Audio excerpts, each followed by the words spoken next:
Well done.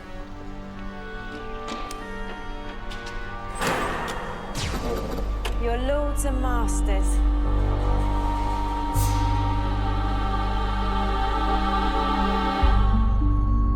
Hello and welcome to day 22 of the Genesis of Androzani Advent Calendar.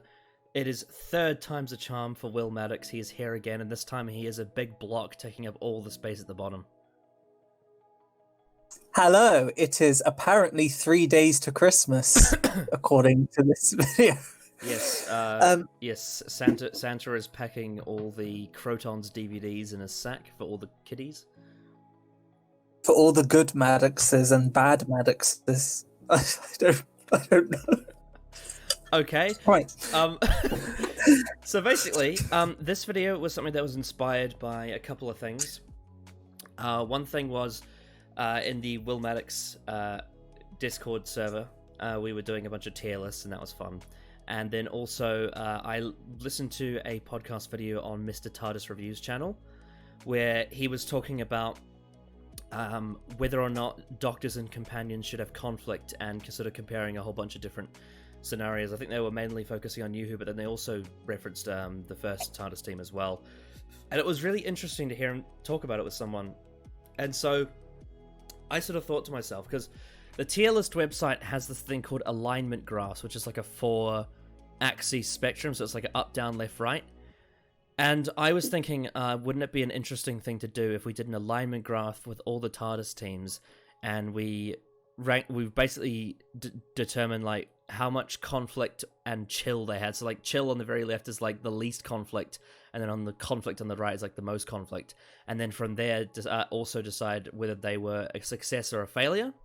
And I think it could be a really interesting sort of test. Obviously, this is all going to be our opinion, and a lot of people will just disagree with what we think anyway. Specifically on the up and down, because the success and failure is almost always determined by audience reception of said TARDIS team. What someone's success could be someone's failure. So of course, I'll leave a link to the alignment graph below, so you guys can do it yourself if you want. But I think it would be a really interesting thing to discuss, actually, because I think conflict with the TARDIS team is actually something that I think divides a lot of opinion amongst fans, all across the board. And your thoughts? I'm particularly. My thing generally with TARDIS team conflict is I don't mind like the occasional one-off butting of heads, like the Second Doctor and Jamie in Evil of the Daleks, like that occasional kind of thing where like, oh, you betrayed my trust, Doctor, and then they work through their problems and then they're fine enough by the next story. I like that. I also like harmonious TARDIS teams, but they're obviously not as interesting. I don't like long-running, like, season 22, just bickering every episode. They're always finding, like, some petty squabble to have. I also really don't like that with the 12th Doctor and Clara. Like, oh boy. So in the general sense, you're definitely more so on, you prefer less conflict than more. Yeah, like, I get, if you're going to have conflict, like, it needs to be sort of a happy medium, because I think my problem with 12 and Clara was they had so much conflict, I didn't get a sense of, like, it's weird, like, they argued so much that I didn't really want to stick around with them for the good chemistry they had, because as far as I was concerned, they had so little good chemistry because it was taken up by all the conflict. You know what I mean? I probably said that really badly. Yeah. So so my feelings on this matter are quite complex. I think there is, if I was just doing this alignment graph by myself, I feel like this graph would be filled up across the board, because I feel like there's times where TARDIS teams have conflict where I really like them, and there's times where they don't, where I really don't like them. There's TARDIS teams that are chill where I really like them, TARDIS teams that are chill where I don't. And it's really, it all for me comes down to very specific things, and sort of how you balance certain things and execution and all that. Like, it's I think this also comes down to, like, It also, I feel like one of the things that really sort of differentiates some people in terms of Doctor Who is that some people just want to watch Doctor Who to have fun and chill out, and just want to see a bunch of nice people, you know, adventuring and having fun together, and, you know, having a bit of good banter. And then there are other people that watch it and they want to see a TV drama with lots of high stakes and, you know, character conflict that leads to these big dramatic resolutions and whatnot. And I suppose it just depends on what you like. And personally, I like both, so I kind of have a bit of a mix in that regard. Yeah, I prefer, like, less conflict, but I'm more in the middle. Like, I don't like it too intense, but if it's too peaceful, I do understand how that can be quite monotonous and not very interesting. Could be boring, yeah. Yeah. Yeah. Anyway, I think this would be a very interesting thing to do, because I think there's a whole range of opinions that we'll have across all these TARDIS teams. So basically, the way we're going to do it is that we'll basically discuss and decide sort of where they end up, and if we have like a big disagreement on it, we could sort of, I don't know, come to a consensus in the middle or something. I think that would be... We're doing in chronological order because it starts with Troughton for some reason. Oh no, yeah, I don't know why I can't fix this thing at the bottom, but we'll do it in chronological order. I'll just have to scroll down and find it. So, yeah, so we will start with the first TARDIS team, which is obviously Hartnell, Ian, Barbara, and Susan. I would say this TARDIS team has quite a bit of conflict. Yes, and it's more so towards the start because he literally kidnaps them. I think it works pretty well because obviously they're fish out of water characters. The Doctor's this enigmatic, to start with, really stern and distant figure, and Susan is sort of like the middle ground. Like, she's not very useful, to be fair, but like she's sort of like halfway between them. She's like the Ian and Barbara's bridge to the Doctor, like a halfway point between his enigmatic and their the conflict compassion. with the Doctor and Susan is very one way. It's quite obvious. It's quite parental, or in this case, grand parental. Yeah.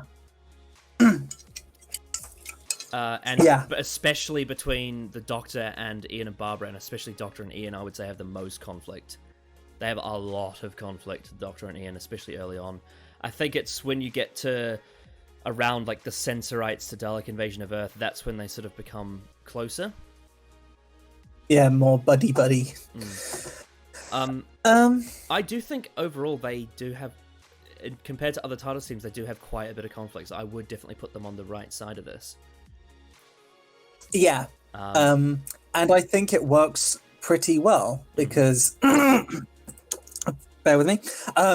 Because I think their problems with the Doctor, their issues with the Doctor are very well justified because he is being overly stern and overly harsh, like when he threatens to throw them off the ship in Edge of Destruction over like suspicions and no real actual solid proof. And Barbara rightfully takes him down a peg by basically saying, hey, you literally would be dead at this point if it weren't for us. And, you know, that helps him mellow out. That tames him. And so, yeah, I think the conflict between Ian, Barbara, and the Doctor works quite well in those early days. They start mellowing out after that. I wouldn't put them at the top of success because I do think there is a few issues with Susan. The other three, though, are fantastic. The first Doctor, Ian and Barbara, are brilliant. Yeah, the issue with Susan is, like, I know she's 15, 16-ish, but that parental overprotectiveness of the Doctor does really hamper her a lot, especially in the Sensorites, when she wants to go off and be independent, and then the Doctor's like, no, you will listen to my judgment, you will consult me first and obey me. That's not his exact wording, but you know what I mean. Yeah, I know what you mean.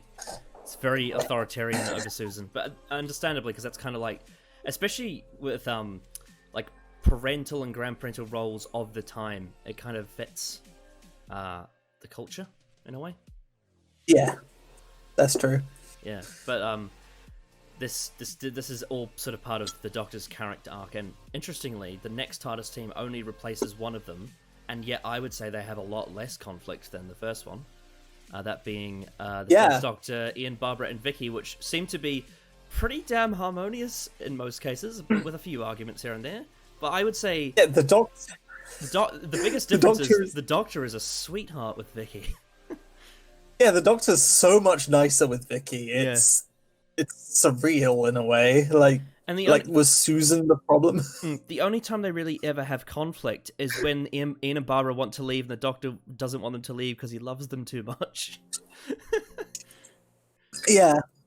I mean, there are some times where they bicker during the adventures, like in the Space Museum, but I think, to be fair, in the Space Museum they were all under stress because they're all thinking they're going to die, so that's fair enough. I would say it's not like they're... I would say they're pretty chill and very successful. Yeah. I'd say so as well. Yeah, I personally, I love this TARDIS team. They're just so much fun.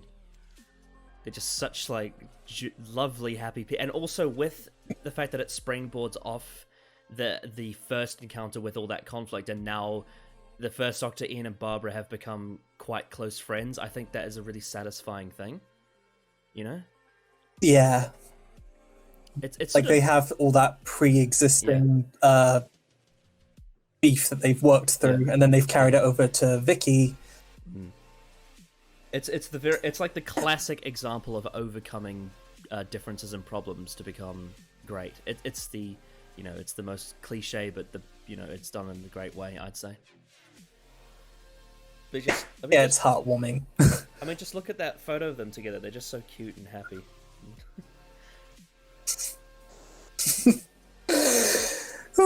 Yes. Yeah. Who's the next one? Is the next one is Stephen, Hartnell, and Vicky. This is an interesting one. I think Hartnell and Stephen do have quite a bit of conflict, but Vicky is sort of the one that is in between them, that has that middle bridge. You know? Yeah. Again, she's that mediator in a way. It is a lot more snarky, especially in the Time Meddler, because Stephen is very, come off it. This isn't really a time. That's one of my favourite Hartnell scenes where he says, well, that over there is the dematerialization control, and that over yonder is the horizontal flight. Up there is the scanner, those are the doors, that is a chair with a pendulum on it. Pure poetry there, boy. Now please stop buggering me. The best description of the TARDIS I've ever heard. So they definitely have conflict, but it's not like actual arguments, at least not at this point with Stephen. It's more like teasing and cocky and sort of banterous in a way. Yeah. Stephen doesn't really start arguing with the Doctor until after Vicky leaves. Yes, that's true. So I think we should probably maybe put this in the center in terms of conflict. It's a bit of both. A little bit of conflict, but it's also mellowed out by the fact that Vicky calms the Doctor down. Yeah. In terms of success, as to what, this is a difficult one. They're not really in many stories. I really like them in the Time Meddler a lot, but yeah, they only have 3 stories, and the Time Meddler is really the only notable one because Galaxy 4 is very generic, and in the Mythmakers they're barely even together. Yeah. I suppose we can. I don't know, because the thing is, the problem with Galaxy 4 is Stephen's basically Barbara in that story. Yeah, he's he's the damsel, which is surprising because I'd usually... say small thumbs up, a little bit of success. Yeah, they needed more time together to really sell it, but John Wiles was like, no. Yes. Now this is where it gets interesting, because now we have the first Doctor, Stephen, and Katarina. I don't really... I have to think of Katarina as a companion now, which I usually don't do. I usually just consider Katarina like an innocent bystander. Yeah, Katarina is completely zero conflict 100% of the time. Yeah, she's just so... what is a key? What is a... Yeah. She's very gentle. Yeah. She and Stephen don't have conflict. She and the Doctor don't really have conflict, but the Doctor and Stephen do like argue a lot in Master Plan. Yeah. I would say it can't be as chill as the Vicky one, because Vicky is like... Because the thing is, Katarina is kind of a non-entity, whereas Vicky would actually calm him down. So I would say they do have a bit of conflict. Yeah, like there's that bit in Day of Armageddon, part 2 of Master Plan, where Stephen's like on the floor and like Katarina's helped him out, and then the Doctor comes up, oh, we got to stop the Daleks, and Steve's like, no, Doctor, I can't remember what he's arguing about, but they do have an argument, and then Brett Vine is like, shut up, you two. Yeah. In terms of success, I don't really know what to do. I feel like they're fine. Yeah, they're kind of there, honestly. Yeah, I would probably just I'd probably just keep them in the middle in terms of success or failure. Like, I don't really have anything bad to say about them. Like, they're well-written characters, but they don't have a lot of chemistry. There's a little bit of conflict, but it's not like it makes it great. It's just... Yeah. I definitely feel like Vicky should have been there in Dalek's Master Plan. Yeah. It does make sense for the situation that they're in, because, Daleks doing Dalek shit, so, I get the tension. Yeah. But, yeah, no strong feelings. Dalek's Master Plan's so interesting, it's like an entire season in one. True. Like, there's more TARDIS team alterations in one story than there is in like a whole season sometimes. Yeah, right. Then we have really shift. Then we have the same one, but instead of Katarina, it's Sarah Kingdom. Sarah Kingdom's a much more interesting character, and they do have less. They are more balanced. The Doctor and Stephen don't really argue as much in that part. I feel like with Sarah Kingdom, it's not conflict. It's just that she's a really strong-headed character, and they work more as like... I would describe them as more like a team on a mission, They're very focused. That's why I can't really see Sarah Kingdom as like a proper companion in my head. Like, she is very much just... Because they're not chilled out. They're very focused on what they're doing. They're on a very serious mission to do something. But they also don't have much conflict because they seem to be very with it. Like, Sarah Kingdom is very keyed in, very good at what she's doing. At this point, the Doctor and Stephen, whilst there is a conflict and like crisis, they are all like very dead set on doing what they need to do, because it's obviously a very serious situation. I think this is possibly... In terms of conflict and chill, this might be like also kind of in the center.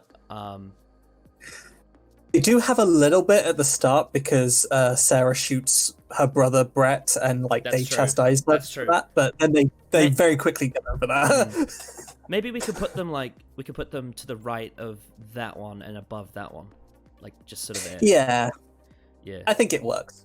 Now this is where it gets very interesting, because now we have the massacre with the Doctor and Stephen. They conflict.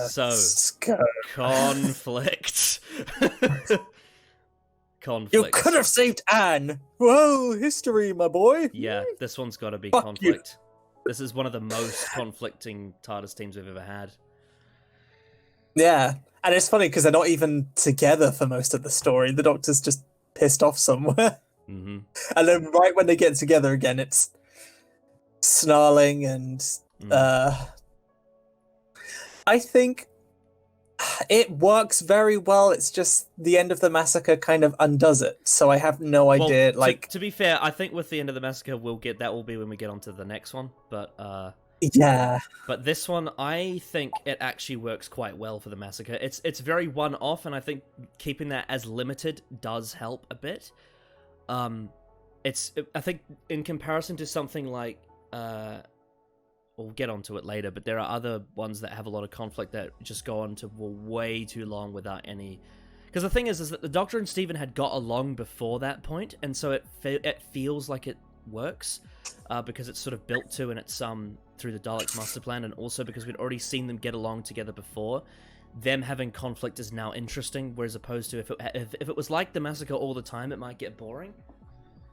Yeah, I see what you mean. So I'm going to say that this is relatively successful. Yeah, I'd agree with that. This is an example of when conflict can work.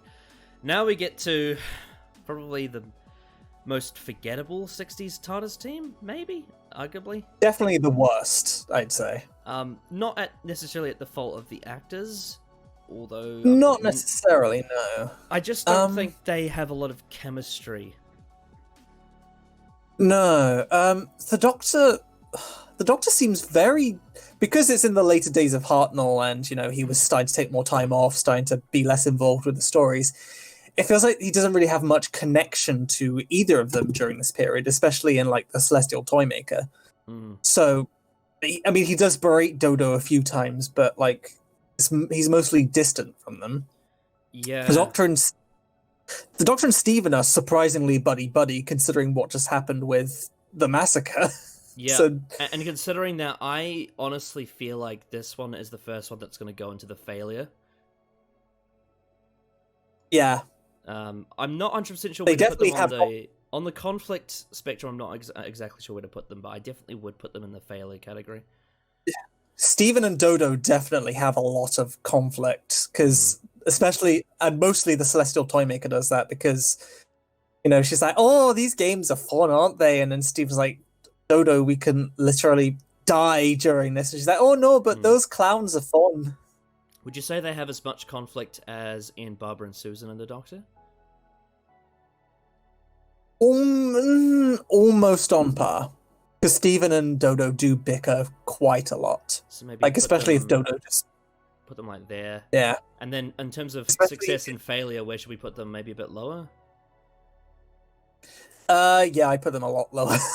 Yeah, I don't particularly rate this TARDIS team. It's, again, I don't hate them, but they just don't really connect together. Yeah, about there's good. Yeah, I think that works. I love the first Doctor. Steven is possible. I can't stand Dodo, but together they just make a very... I think Steven is great from the chase to the massacre, and then as soon as Dodo comes on, he loses a lot of his charm. Yeah, I'd agree. Yeah, Peter Purves is great, though. Yeah. One of the best actors of the 60s. So then we get to the final First Doctor TARDIS team, which is the First Doctor, Ben and Polly, who are only together for 3 stories. They do have a bit of conflict in the Smugglers, actually. Yeah, it's strange, because I think... it's hard to pin down, because it feels like they don't have that much chemistry, but I just rewatched their stories in my marathon. They do have a bit. It's just not really... It's probably because of Hartnell, because, again, he was starting to become very... Because weirdly, like, the Smugglers is by far the weakest of their 3 stories together, except it's the one where they're the most together. Yeah. It's a bit odd. Because the War Machines is obviously their introduction, and then the 10th planet, Hartnell's barely in the second half of it. Yeah, so it's hard to really get a feel for them in a sense. So I have no real opinion. They have a little bit of conflict, like, oh, why did you come into my TARDIS? Oh, never mind, sort of thing. Honestly, I put them more towards chill. Yeah. Because there's the initial hostilities, and that's about it. Yeah. In terms of success and failure, I don't know. I think they're just fine. Yeah. That's all I have to say for them, really. I feel like when we get to when we get to having more pictures in here, we may need to shuffle some around because they're quite big. We really need to like move some around so we can fit it all on the board. But I think this here, where we got them here, we'll just keep them here until we find someone else that might be more suitable for this area. So that makes sense. So that's the First Doctor. We've only got one team that ended up in the failure category. Most of it was either in the middle or success, and a little bit of a mix, a little bit more conflict than less, and that's expected considering the First Doctor's characterization.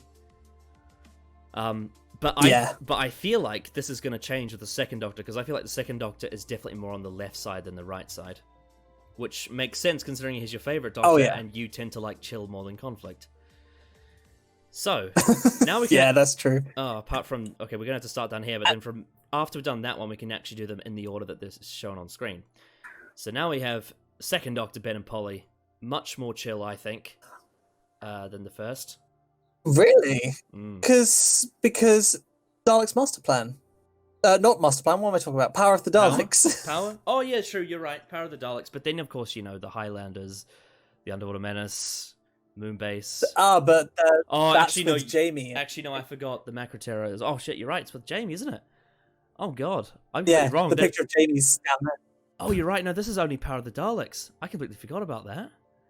Yeah, the picture of Jamie is down there on the lower left. You're absolutely right. This is conflict. What am I talking about? Yeah. Ben is very antagonistic. Oh, and then Polly's like, but Ben, don't you see? He is the Doctor. Just interested to know, are we going to count the Highlanders as with Jamie? Because I think we should. If it would make things easier, I definitely think it would make things easier. Yeah. Even though he's not, even though he's technically a side character and not a companion in that. Yeah, that's true. All right. We'll count that. So Power of the Daleks then. Yeah, so not Jamie, what am I talking about? I keep flubbing. Ben is distrustful of the new Doctor, Polly is more lenient towards him, and the Doctor's being all devious because he doesn't know who he is yet. And I would say it's very successful. Yes, it's very successful. Because it's the first regeneration, and it's really good because it doesn't alienate the audience completely, because it sort of like strings you along a bit. Because if Hartnell just changed into Troughton and Troughton was immediately like, oh, don't worry, trust me, I am the Doctor 100%, you can trust me immediately, it would be a bit awkward and strange, I think. I think the fact that he's very... It's funny, it's kind of a reverse psychology where it's like, if Troughton said to trust him, you wouldn't trust him, but because he says don't trust him, you do trust him. Yeah. So I think the fact that he's stringing them along like, oh, the Doctor kept a diary, didn't he? Yeah, honestly, sort of thing. if Troughton was like he was in the Highlanders and Power of the Daleks, it probably would have failed. Yeah. Because it would have been like, who's this silly buffoon? I would like a hat like that.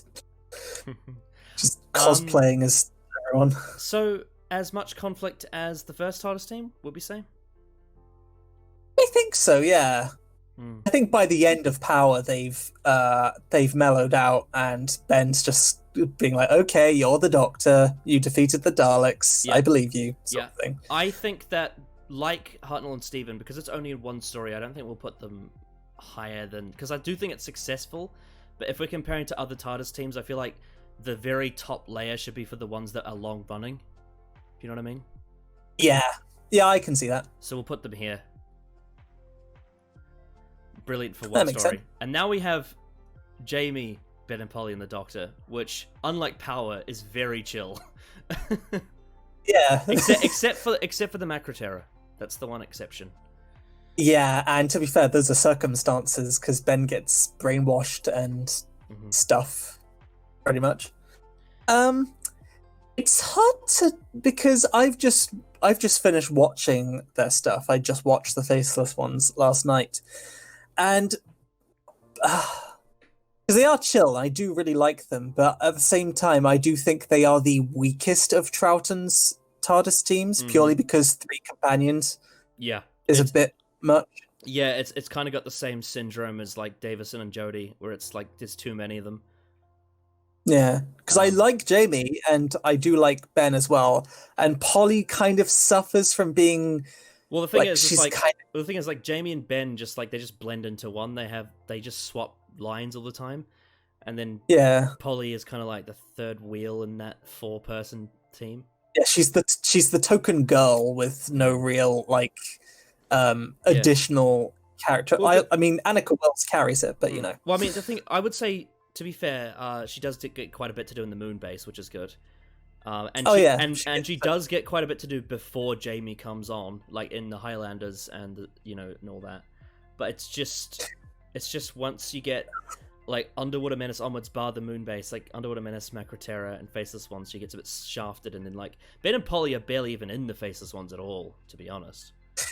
Yeah. So like I'd say it's marginally successful purely because I like the characters. Yeah. I would say it's the like second Doctor's... It's just a little bit more successful than the first Doctor, Ben and Polly, and it's more chill. Yeah. And the Doctor, he has he has no real conflict with, I mean, with Ben and the Macroterror, but he has no real antagonism towards any of them. So, in fact, maybe they are they more chill than Ian, Barbara, and Vicky? Would you say, or that's a good question, actually.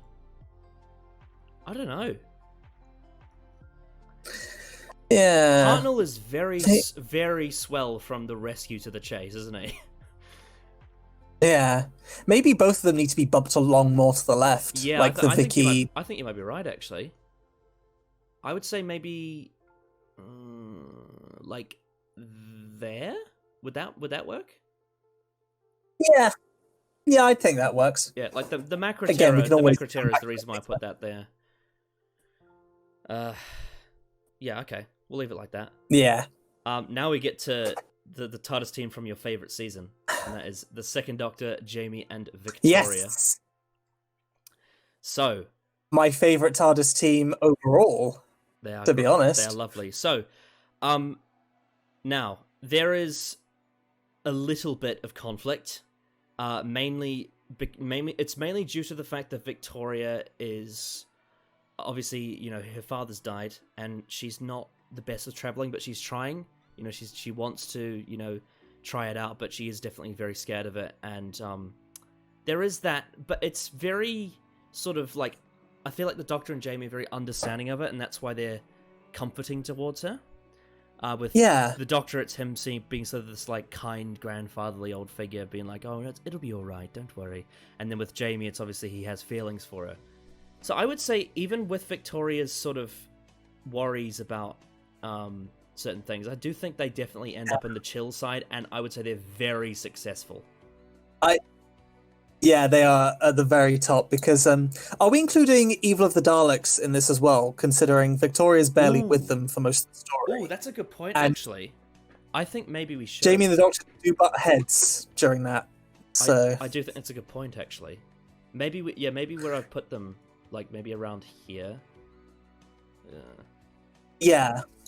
But Victoria's conflict about being an unwilling adventurer, I think that works very well. I mean, some people criticize her because they're like, "Oh, she's a terrible companion," and they just kind of overlook that that's kind of the point of her. I know. It's like, they're like, "Oh, how could you say she's a good companion if she doesn't like traveling?" I'm like, the whole point is that she doesn't like traveling, but she wants to try.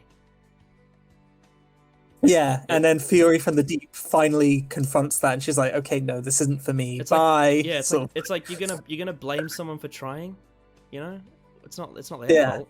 Also, I've noticed that there's no one so far that's ended up in chill and failure, but I'm sure we'll get to it eventually.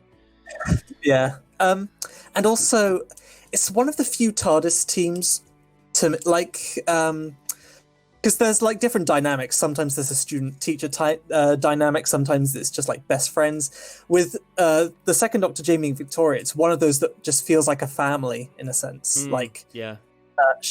Like the Doctor and Jamie are sort of Victoria's foster parents in a sense. Well, I mean, I would say Jamie's sort of more like, obviously they have a slight romantic connection. Whereas the Doctor, older brother sort of role, but whereas it's interesting how it works though, because their relationship with Victoria is in the sense of like Jamie is very much, almost like her boyfriend, and then the Doctor is like her grandfather, but then also the Doctor and Jamie are like boyfriends as well. Yeah. It's a really weird, like multi-layered, but also kind of weird to pin down. I think that's what makes the Doctor such an interesting character, is that he can feel like he's on level with one character, but then also paternal with the other, despite the fact that they're both like the same age. Yeah, it's very interesting. So yeah, my favorite TARDIS team. They deserve the success and love and stuff. Now this one, I think this one is the most top left TARDIS team there is. Success and chill, all in one. I can see that. There is a little bit. There is a little bit. I would maybe move them a little bit just there, because there is a little bit with Jamie and Zoe, a little bit of banter of like, Jamie makes the odd sexist comment, and Zoe says, "Well, I'm going to prove you wrong," and then he's like, "Oh my god, you actually did it." There is also a little bit. I know you haven't seen the Crotons yet, but there is a little bit of teasing rivalry between the Doctor and Zoe, where they're like having intelligence competitions. Like, oh, the Doctor's almost as clever as I am. The thing is, though, all of the conflict they have is really cute.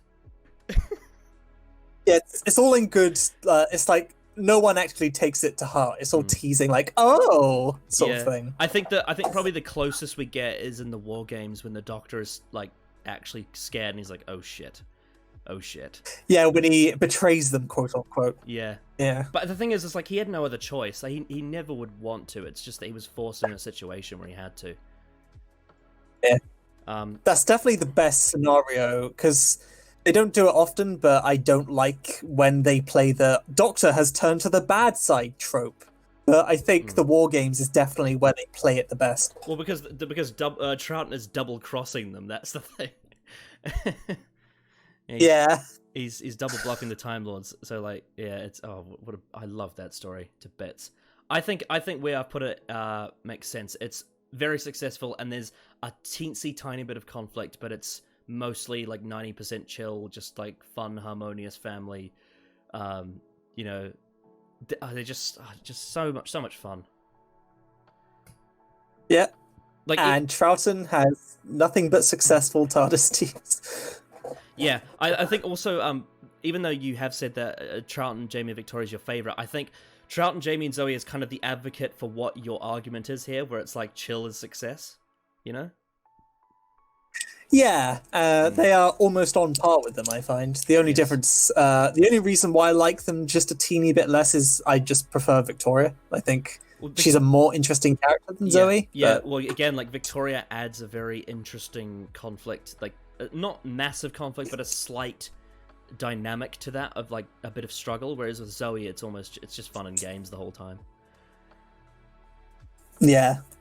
It's great. And I think that's what makes the War Game so great, is the fact that they got along so well, and then that was ripped away. You know, it's like you just don't want to see them bleed because you just love seeing them together. You're like, no, don't. It was so tragic. I didn't want them to stay. Yeah. So that's the 60s. I think we could say that's a pretty good run. Apart from one of them. And to be fair, that one is only caused by stupid John Wiles drama. So yeah, as is a lot of the ones in Average as well. Okay, so now we get to the 70s with season 7, which is the Third Doctor, Liz Shaw, and the Brigadier. Now, I would say on the success they are definitely high up. Yes, definitely for success. This one's interesting. I think there is quite a bit of conflict, especially with something like the Silurians. But it is, again, not quite in the same way, but in a similar way there to the Sarah Kingdom one. There is a very much a teamwork sort of mentality to it. They are, a lot of the time, they're very focused on similar things, but there are definitely disagreements. Like, there's times when the Brigadier, being a commander, tries to tell Liz Shaw what to do, and she says, no, I have a say too. And then the Doctor's like, just do what he says. Yeah, there are bits, again, like the ending of the Silurians, where the Brigadier just completely goes against what the Doctor says and blows up their settlement. And also in Spearhead from Space, when the Doctor like steals his TARDIS key back and tries to leave like mid-story.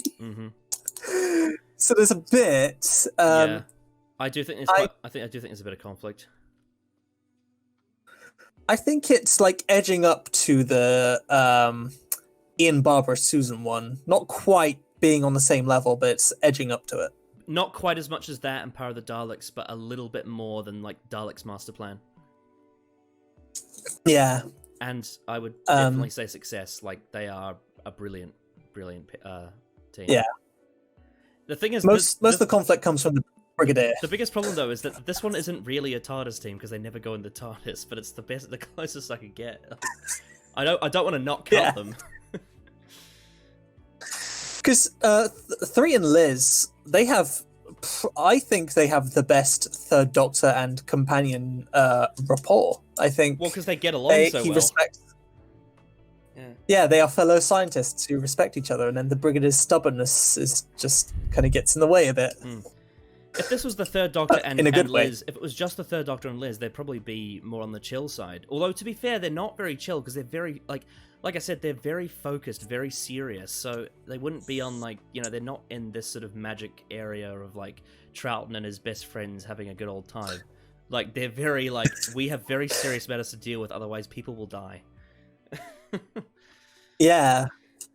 It's very business kind of stuff. It's not like fun and games. It's like, well, because the thing I is, am employed here. the thing is, like, I did a marathon last year, and I watched like the Mind Robber and the Silurians back to back, and it was like night and day in terms of tone with the companions. Yeah. Yeah, it's like in one of them, it's like, Jamie, so we ran away from the weird thing. Whereas in the Silurians, it's like, we have a race to save here, and we must focus. Yeah. It's great stuff. Then we so have... next is 3 and Joe. Yes, 3 and Joe, who are from season 8 to 10. So they actually, I think, so far they're the longest running. I believe so, yes. Yes. I think they are great in seasons 9 and 10. Mm-hmm. My problem with season 8 is, like, I get the whole point of Joe's beginning is that she's in over her head. She's all like, she's a klutz. She like is so like really clumsy, and she has to sort of like earn the Doctor's affection, kind of thing. But it gets to a point where, like, especially in the Claws of Axos, where she's just kind of there, and she might as well just not be in the story because she and the Doctor have like so little. You know how I put it, right? In season 8, it's like there-ish, right? Conflict, slightly more failure than success, and then season 9, it's like sort of maybe around like that, maybe like there-ish, and then season 10 is like there. Like they sort of go on this like character arc that takes them through that area, you know? Yeah, they get better with time, and they do have a nice rapport in series season 9 and 10.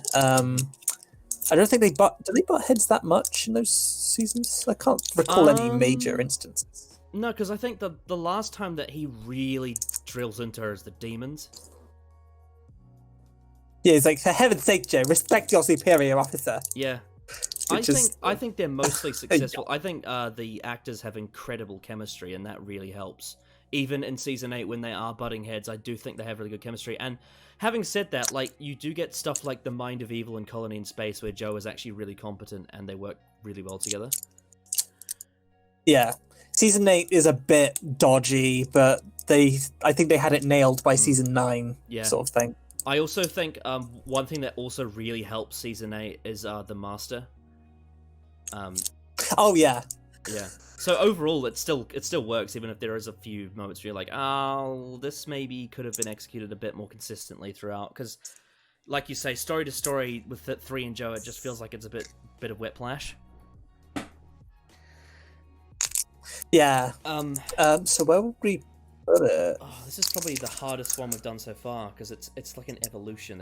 They definitely. This is like the first time the show's been really like, okay. Well, to be fair, actually, I'm wrong with that, because with Ian and Barbara, they went from there to there. So that's probably the other example. But it's like, this is one where there's like a lot of character development and where they change and the dynamic develops over time. Shall we put it slap bang in the middle?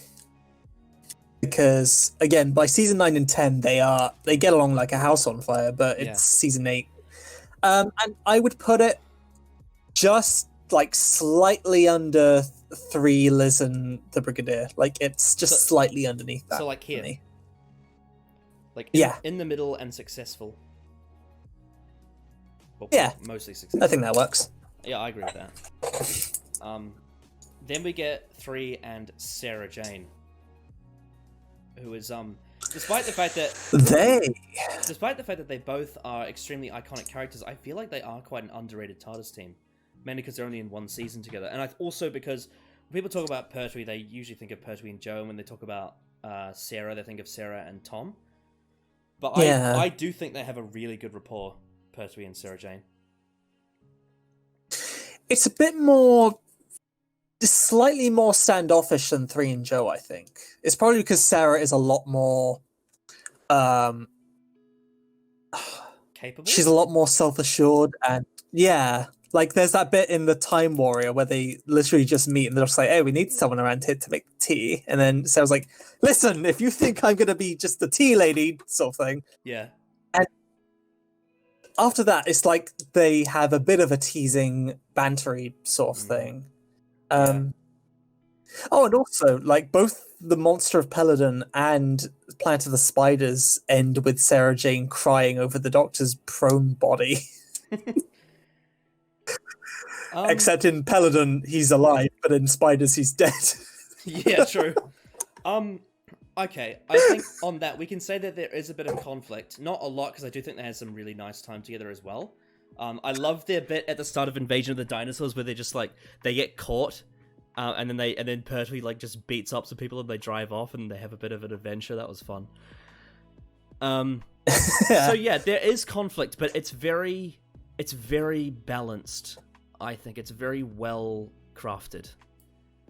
Like, they both... Yeah. In the Time Warrior, when they first meet, they both have... I wouldn't necessarily say, like, a massive ego, but they definitely have... They're very strong, and it's like two leaders meeting and, like, trying to figure out which one of them is going to be in charge. And it turns out that they're both in charge in the end. I really like that. Yeah. It's... Because, especially in the Time Warrior, because later in the story, she thinks he's, like, in league with Lynx. And she's like, now, we've captured you, and you're going to tell us what Lynx's plan is. He's like, Yeah. Yeah. Maybe in here? Yeah, I think so, because it's not quite as... It doesn't develop as much as 3 and Joe's does, but it's very... Yeah, I would also it's very say solid. slightly more successful than Power, because they have more time together. Yeah. Yeah, I'd agree with that. So overall, Pertwee's era Force. very successful in terms of TARDIS teams, except maybe season 8, possibly. I do still like it on the whole, but I do agree that there is a few areas where it's like, that could have been a bit better. Yeah, it's probably the premature disposal of Liz that does season 8. Yes. Now, this one's going to be very interesting. Season 12. Now, if we're talking about conflict, Tom and Harry have a lot of conflict. Yeah. But again, it's not really, like, intense First Doctor and Stephen, like, legit hot, fiery face kind of conflict. It's more... Oh, Harry, you dumb shit. Yeah. Like... And also, I would say, because this is Sarah getting used to the new Doctor, she's a bit shaky on him at first. Yeah. Especially and she and Harry... Yeah, and she and Harry have a bit of a thing as well, because Harry's very chauvinistic and, oh, girl, and then Sarah's like, fuck off. But then again, it's not quite on the level of, like, Hartnell and Barbara or The Power of the Daleks. It's still sort of in that medium conflict. It's more like conflict for entertainment and for natural writing purposes, rather than conflict for we're in the massacre, people are dying, and Stephen hates the Doctor, or like Troughton is manipulating people. Yeah, that's true. I think it'd be on par with 3 and Sarah, honestly. Yeah. I don't know how we can have them both on the same. Yeah. What do we do here? Would we say, okay, so in terms of conflict, would we say it's about the same? Or a little bit more? Yes. I think it's the same. It's the same kind of teasing, trying to, like, one-up each other kind of thing, but like in a playful kind of way. And in terms of success, where do we think it's better or worse than Pertwee and Sarah? That's a good question. I'm not sure. I think they're both great, but in different ways. I think 3 and Sarah is a little bit stronger. Yeah, okay. Purely because... If we put that there Sarah... and that there, maybe. Yeah. Purely because Sarah... Because because again, the regeneration does throw her, so she's not really as I hate to use the word feisty as she is in season 11. So that kind of she dims a little bit, but other than that, it's still really a really solid team.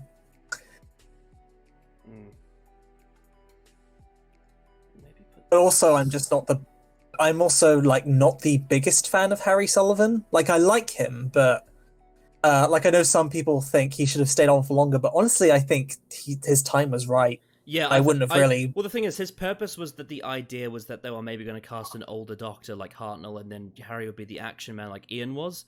But then Tom Baker turned out to not be that old, and so Harry ended up being not as useful, and therefore that he became the butt of the joke, a bit like the sort of the tin dog, you know. Yeah, and I think getting rid of him was the right choice because, like, he's charming for a season, but if he like stuck around, that would have gone kind of grating. Like, okay, we get it, you're a posh twat. Like, fair enough. Yeah, it was quite funny though, especially in Robot. I love their scenes in Robot. It's like, no, Doctor, I'm the Doctor. Yeah, it's great. Yeah, but then of course, after Harry leaves, we get the iconic TARDIS team, Tom and Sarah. Success, top notch, like right at the top. Yep. In terms of conflict, relatively little, but there is still a bit because I think Pyramids of Mars. Yeah, I think there's. I feel like this is one where it's so just balanced all round, you know. Yeah. It's and any of the. Yeah. I'd say maybe a little bit more chill than conflict, actually. Maybe a little bit. Yeah. And any of the conflict feels justified, because again, Pyramids of Mars, this Sutek bloke can literally wipe out the world. I think the Doctor being kind of snarly is justified in that scenario. And the rest of the time, it makes sense, yeah.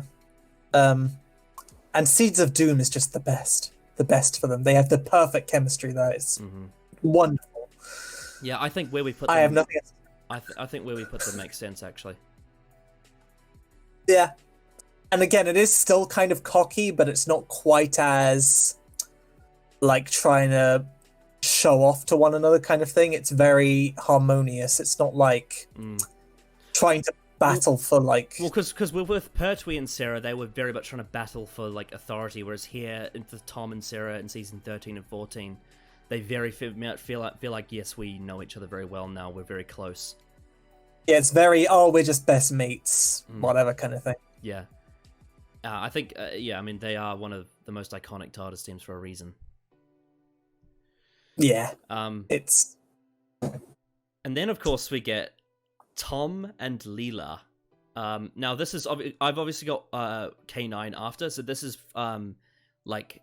This is like Face of Evil Robots of Death, Talons, and Horrorfang Rock. Also one of my favorites ever. I would put them right at the top. Yeah, they're great. Do they have any conflict at all? She's a lot more, not standoffish, but she is a lot more, what's the word I'd use to describe Leela's attitude? Like, they're a lot more badass in a way. Even though Four and Sarah are already badass, but like, they're a lot more, Well, the thing is, like, I feel like Sarah is, like, sort of badass in, like, a human, intellectual, like, contrast to the alien Doctor way, whereas Leela is badass in I'm a warrior princess, and I am also alien, and I am so cool. Yeah. Yeah. And they get on so well. They have, especially Horrorfang Rock, that is... Oh, yeah. That's my vote for, the most badass TARDIS team. Yeah. Because, like, Leela's just... She's wearing that awesome jumper type thing, and, like, she slaps Adelaide, and she's just taking I think nonsense. the thing with them is they have conflict with everyone else in the stories, but not with each other. Yeah. But there are occasions where he does snap at her, like, no Jane of Thorns, but it's, like, very... Oh, whatever. Yeah. What do we do here? I'd put them... Maybe like Victoria. Let's sandwich them. Sandwich them between what? Yeah, let's sandwich them between the 2 Jamie Victoria and the 4 and Sarah one. Yeah, so like, oh god, where do we put them? Fuck, there's not enough room. Let's put them there. You can tell who they are. So. Yeah, and let's put them there, and then let's put them there. That'll do. Yeah, I think that fits. All right. Then with K9. With K9. Now, there's a little bit more conflict with K9. It's almost because you got Image of the Fendal, where it's pretty much just another 4 and Leela story. Yeah. So that's difficult, and I think they're still really great. It's just it's weird.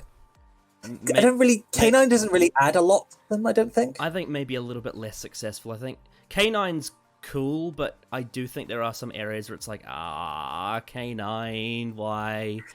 K9 is wasted potential, I think. Yeah, so I don't think we can say that they're a full success. I think there is a little bit more conflict. I think maybe around here-ish.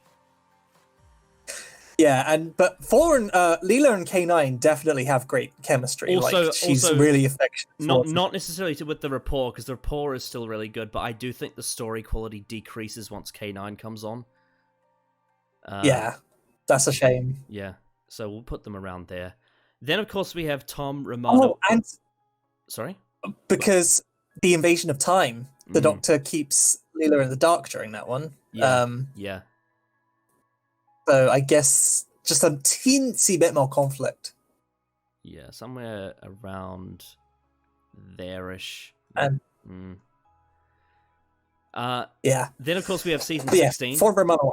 Season 16, Tom, Romano 1, and K9. A little bit more conflict, I think. Especially at the start.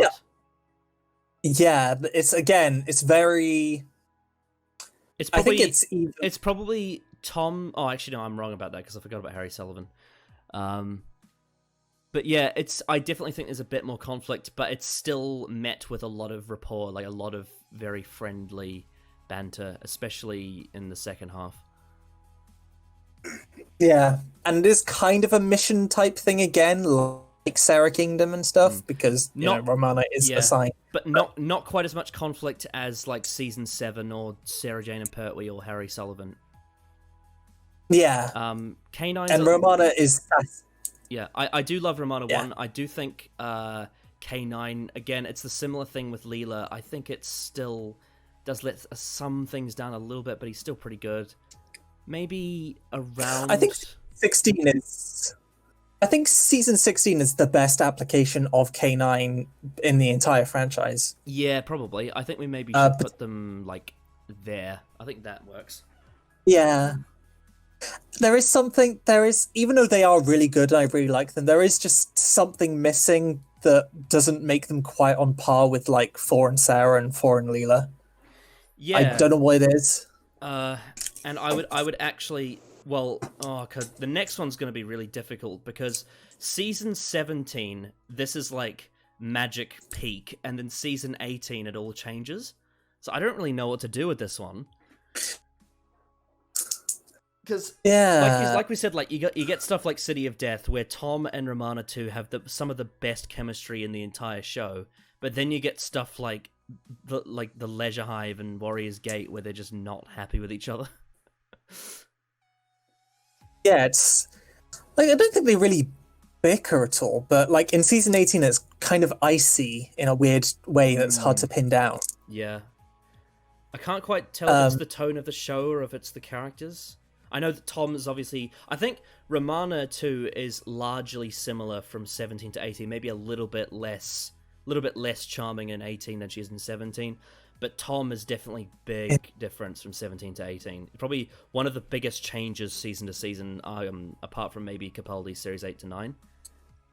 Like, he's very different from 17 to 18. I think on the chill level, like, they don't really argue at all, so I'd still put them more towards chill, maybe like on the same level as...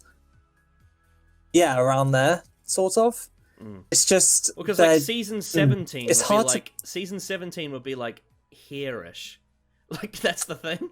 Yeah. Whereas like and they, again like season 17 like I'm not like some of the stories aren't like top tier. I mean obviously City of Death is, but the rapport with them is what really carries it. But both of them have flaws, honestly, because I really don't like K9 in season 17. this is true. Mainly down to David Brierley. Yeah. David. Yeah. Yeah. Like his voice and his season 17 and 18 is probably the weakest application of K9 in contrast to 16. Yeah. Oh, where would I put it? I'd put it on about the same level, because if it was season 18, I'd put it more down towards the middle. But because season 17 is fun, yeah, I think there is just about right. Yeah. Ooh. But of course, City of Death doesn't have K9 in it, so yeah. Oh god, this is tough. I'd put it about on the same level as the 4 Leela K9 one. Yeah, I think that's fair. I want to put it more successful because of how much chemistry they have in 17, but you got to take everything into account, I suppose. Yeah. And then next is 4 and Eirich. And Romana. Oh, was she in that? Yeah, and technically, technically K9 as well, but I couldn't find a picture of all 4 of them together, probably because I didn't want a picture all taken together. Oh, wow. Dear Lord. Yeah. That's... So this is like the E-Space trilogy, TARDIS team. This is one of my least favorite TARDIS teams, at least from Classic Who, because I like Romana too. I like the 4th Doctor elsewhere. K9 is kind of shit in this season, and Eirich I just don't really have any feelings on. Yeah. And none of them have any chemistry in this. I mean, I guess State of Decay they kind of have a bit, like 4 and Romana, but... Yes, 4 and Romana do, and then also Adric's anti-chemistry is funny, but Eirich really doesn't work well off these two. I think it's just a tough one, because it's like, again, it's a bit like this... It's a bit like the first Doctor, Ben and Polly, in the sense that Full Circle is Adric's introduction. State of Decay, he's not even really a main factor in the story. It's more about 4 and Romana. And then Warrior's Gate isn't a story that revolves around interactions between Doctors and companions. It's very high concept, and each character has their own role to play in it, rather than being together. So it's kind of difficult to really talk about that. I think one thing I will say for K9 is I do quite like how... in Warrior's Gate, how it's a universe that doesn't have the same rules as ours, he's kind of dysfunctional, which is, although it's a bit weird that that's his last story. It's a bit like in K9's last story, he's useless. I think it definitely leans more on the failure side, sadly, purely because they do not work as an overall team. Yeah, I think the conflict between the Doctor and Eirich is one that doesn't work here. Yeah. Yeah. It's also not one that grows naturally like Pertwee and Joe. It's one where it's only once Tom Baker leaves the show that they kind of... Eirich can kind of really... I mean, not even then it's still an issue with Davison, but it's still like... I just don't feel like Tom and Eirich are good on screen together that much. Yeah, like they were trying to do... With Eirich, I think they were trying to do this thug is going to be reformed by this student-teacher dynamic kind of thing, but with Tom Baker being so miserable in season 18, it doesn't really come through. It's very... And once Eirich comes in, Romana starts to feel like she's just being pushed aside, which is not good. Yeah, in Full Circle, she's like possessed. Like, what the fuck happened there? Yeah. I do really like Lalla Ward's performance in Warrior's Gate when the Doctor isn't around. She's she's obviously very conflicting with the characters, but I do really like her. She's almost harkening back to Mary Tam's Romana in that one. I can see that. Yeah, I have conflicting feelings on this, because I do like the E-Space trilogy, but this dynamic is just very odd. It's very strange. Like, Eirich just doesn't feel like he fits. Yeah, and Romana's feeling like kind of cold during this time, and the Doctor's definitely feeling cold. Yeah, so I think there is conflict and failure. I think it's sort of a bit like In fact, I'd say there's probably even more conflict than the Dodo one. Yeah, and it's not really like up front. I mean, there is a bit of arguing, like when in State of Decay, when Adric's like, "Well, Romana, you're going to be fed to the vampires," but for the most part, it's not like out and out shouting, having a go at each other. It's just this very offish vibe towards each other. That This is actually very interesting, right? In the E-Space trilogy, Adric is very much like Dodo, Romana's like Steven, and the Doctors are very alike. Yeah. I suppose maybe... Oh, God, what do we do here? What the hell do we do here? I don't know, because even though I think Hartnell starts getting weaker towards the end of this run, I still like him in that period than I do with Tom in Season 18. Yeah, again, it's a difficult one for me to comment on. I think, whilst Tom isn't particularly jovial in the E-Space trilogy, I think his his acting, especially in Full Circle, is extremely strong. Like he goes full Seeds of Doom in Full Circle with like his I think Tom's brilliant by himself in the East-West trilogy. It's just whenever he's with Adric, it's pain. Yeah. I think his performances in Full Circle and State of Decay are really great, but I think in Warriors Gate he's phoning it in like the rest of Season 18. Well, I think. See, this is a tough one because with Warriors Gate, it's like it's almost accidentally like good for the story because the whole point is that inaction is meant to be the whole moral conflict. So Tom Baker being like phoning it in is kind of helps. It's really weird. Yeah. God, my feelings on Season 18 are very strange. Yes, I think maybe I would say there's maybe on the same level. Same level as this one. Same level and maybe a little bit more conflict. Maybe like I think that's about right. Yeah. And then for the last Tom Baker team. Yeah, this is basically Legopolis because I couldn't be fucked to do. I mean, we'll count Keeper of Traken as part of it, even though Tegan isn't there. But, because Keeper of Traken is kind of like a transition between this one and that one. So this one definitely is strange because it's just like it's the Davison team, but the Doctor is the one that feels like he's out of place. Yeah, like I almost don't even really count Nyssa and Tegan as the Fourth Doctor's companions because they're there for such a brief period of time and they don't connect with him that well. If you know what I mean, like it's Also, Tegan, like even though I do think her introduction is interesting in Legopolis, she definitely feels out of place in that story. And like Nyssa is just there, and Adric again, it's similar to E-Space. I don't know. Tegan has a bit of conflict because she's Tegan. Yeah, yeah. I don't know. I feel like it's just again, it's sort of. God, what do I do here? Maybe a little bit more conflict and maybe a little bit weaker than the other two.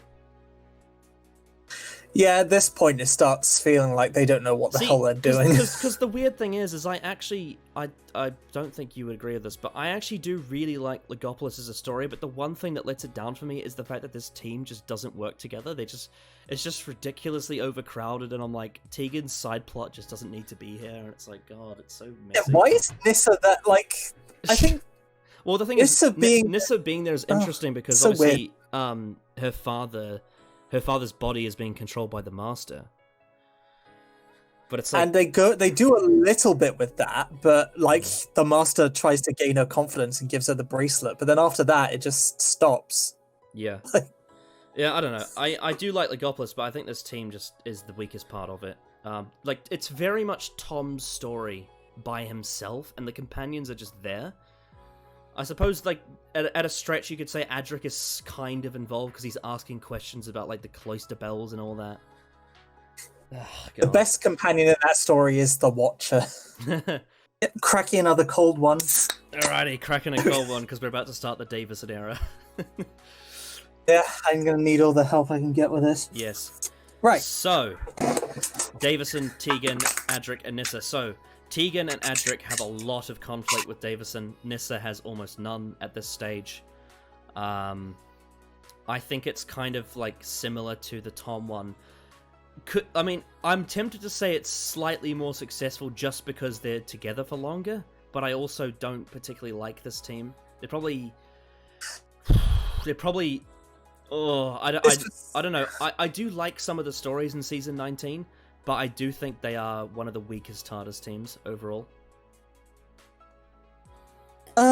It's more. I think it's more well thought through than the Logopolis one. I think because Davison is clearly taking the role very seriously, I think I can respect that a bit more, even though I do prefer season 18 over 19, mainly because I like the way the story's written, and I find Tom Baker's accidental don't give a fuckery actually works for what they're going for. But with Peter Davison, it's kind of like it's more like he's more professional than Tom, but I don't enjoy him as much, if that makes sense. Yeah, it's very weird. Yeah. I think because the point of the Fifth Doctor is that he doesn't have the same confidence or like screen presence as his predecessors. Tegan and Adric ganging up on him and not really listening to him and being brats, that does make sense for that arc, but it's also kind of not. It's just so wooden. It's not very endearing to watch. Yeah. Like, all the dialogue in Castrovelva is just so wooden with Tegan and Nyssa. Yeah. I'd honestly say it's really on the far right of conflict, because even though Nyssa doesn't have much conflict with anyone, she's also just a non-entity. So I'd say because of Nyssa, it's less than the Massacre. Yeah. Yeah. I mean, I doubt. I mean, and she just takes. There's hardly any TARDIS teams that will be as conflicting as the Massacre. Like, that one is just like, oh my god. But yeah, I think maybe a little bit more successful than these three, just because they did stay along for longer. And I enjoy the season 3 one on an entertainment level, but in terms of like as characters, they're not as well rounded as these ones. I don't know. It's tough. Yeah. And it's a shame because I know you don't like Tegan, but I love Tegan. I think she's better in the second half of her run. I think once she comes back, like I don't like her in Arc of Infinity, but I think Snake Dance onwards she gets a lot better. Whereas in the first half, when it's like, I want to go back to Heathrow, Doctor, I can't get into it. And I definitely prefer her later on. I also think Janet Fielding's performance gets better in season 20. Like, early on, she's quite wooden, whereas once you get, like, I think once Turlo comes on, I think she's a lot better as an actress. I remember watching Enlightenment recently and thinking, oh, she's actually really good in this one. That's fair enough. Yeah. I think Tegan is. I think she's meme-worthy early on, though, which is something. That's true. Yeah, and it's I do think like there is some comedic value to her like walking all over Davison. Yeah, that's true. Yeah. A broken clock keeps better time than you. At least it's accurate twice a day. Yeah. Oh, that line's so corny. I know. And I think one of their best moments is actually, to be fair, is when Adric dies and she looks at the Doctor as if it's his fault, and the Doctor's like, but and he takes the full blame for it. It's really cool. Yeah. So it's sort of there. Yeah. We have 5. Oh, sorry. I think maybe we should slightly give them a little bit of credit, even though I don't particularly like this team. They're a hot mess, basically. Like, a little bit more credit. Yeah. What were we going to say, by the way? Then I was just saying the next one. Like, 5e, Tegan and Nyssa. Yeah, so after Adric leaves from, like, Time Flight to... I wouldn't count Turlo as a companion until, like, Enlightenment, to be honest. Same, honestly. Yeah, so this one's from Time Flight to Terminus. This is a bit of a weird one. I think Nyssa is a little bit more feisty than she was before, but not too much. They are much more chill. Yeah. So much more chill. Yeah, but this is definitely more chill overall, though. There is a bit of conflict with Tegan and the Mara, but I wouldn't really attribute that to their team. I think that's like outside influences. Yeah, pretty much. I also think the presence of the Brigadier and Mordred Undead like really brings it all together for me.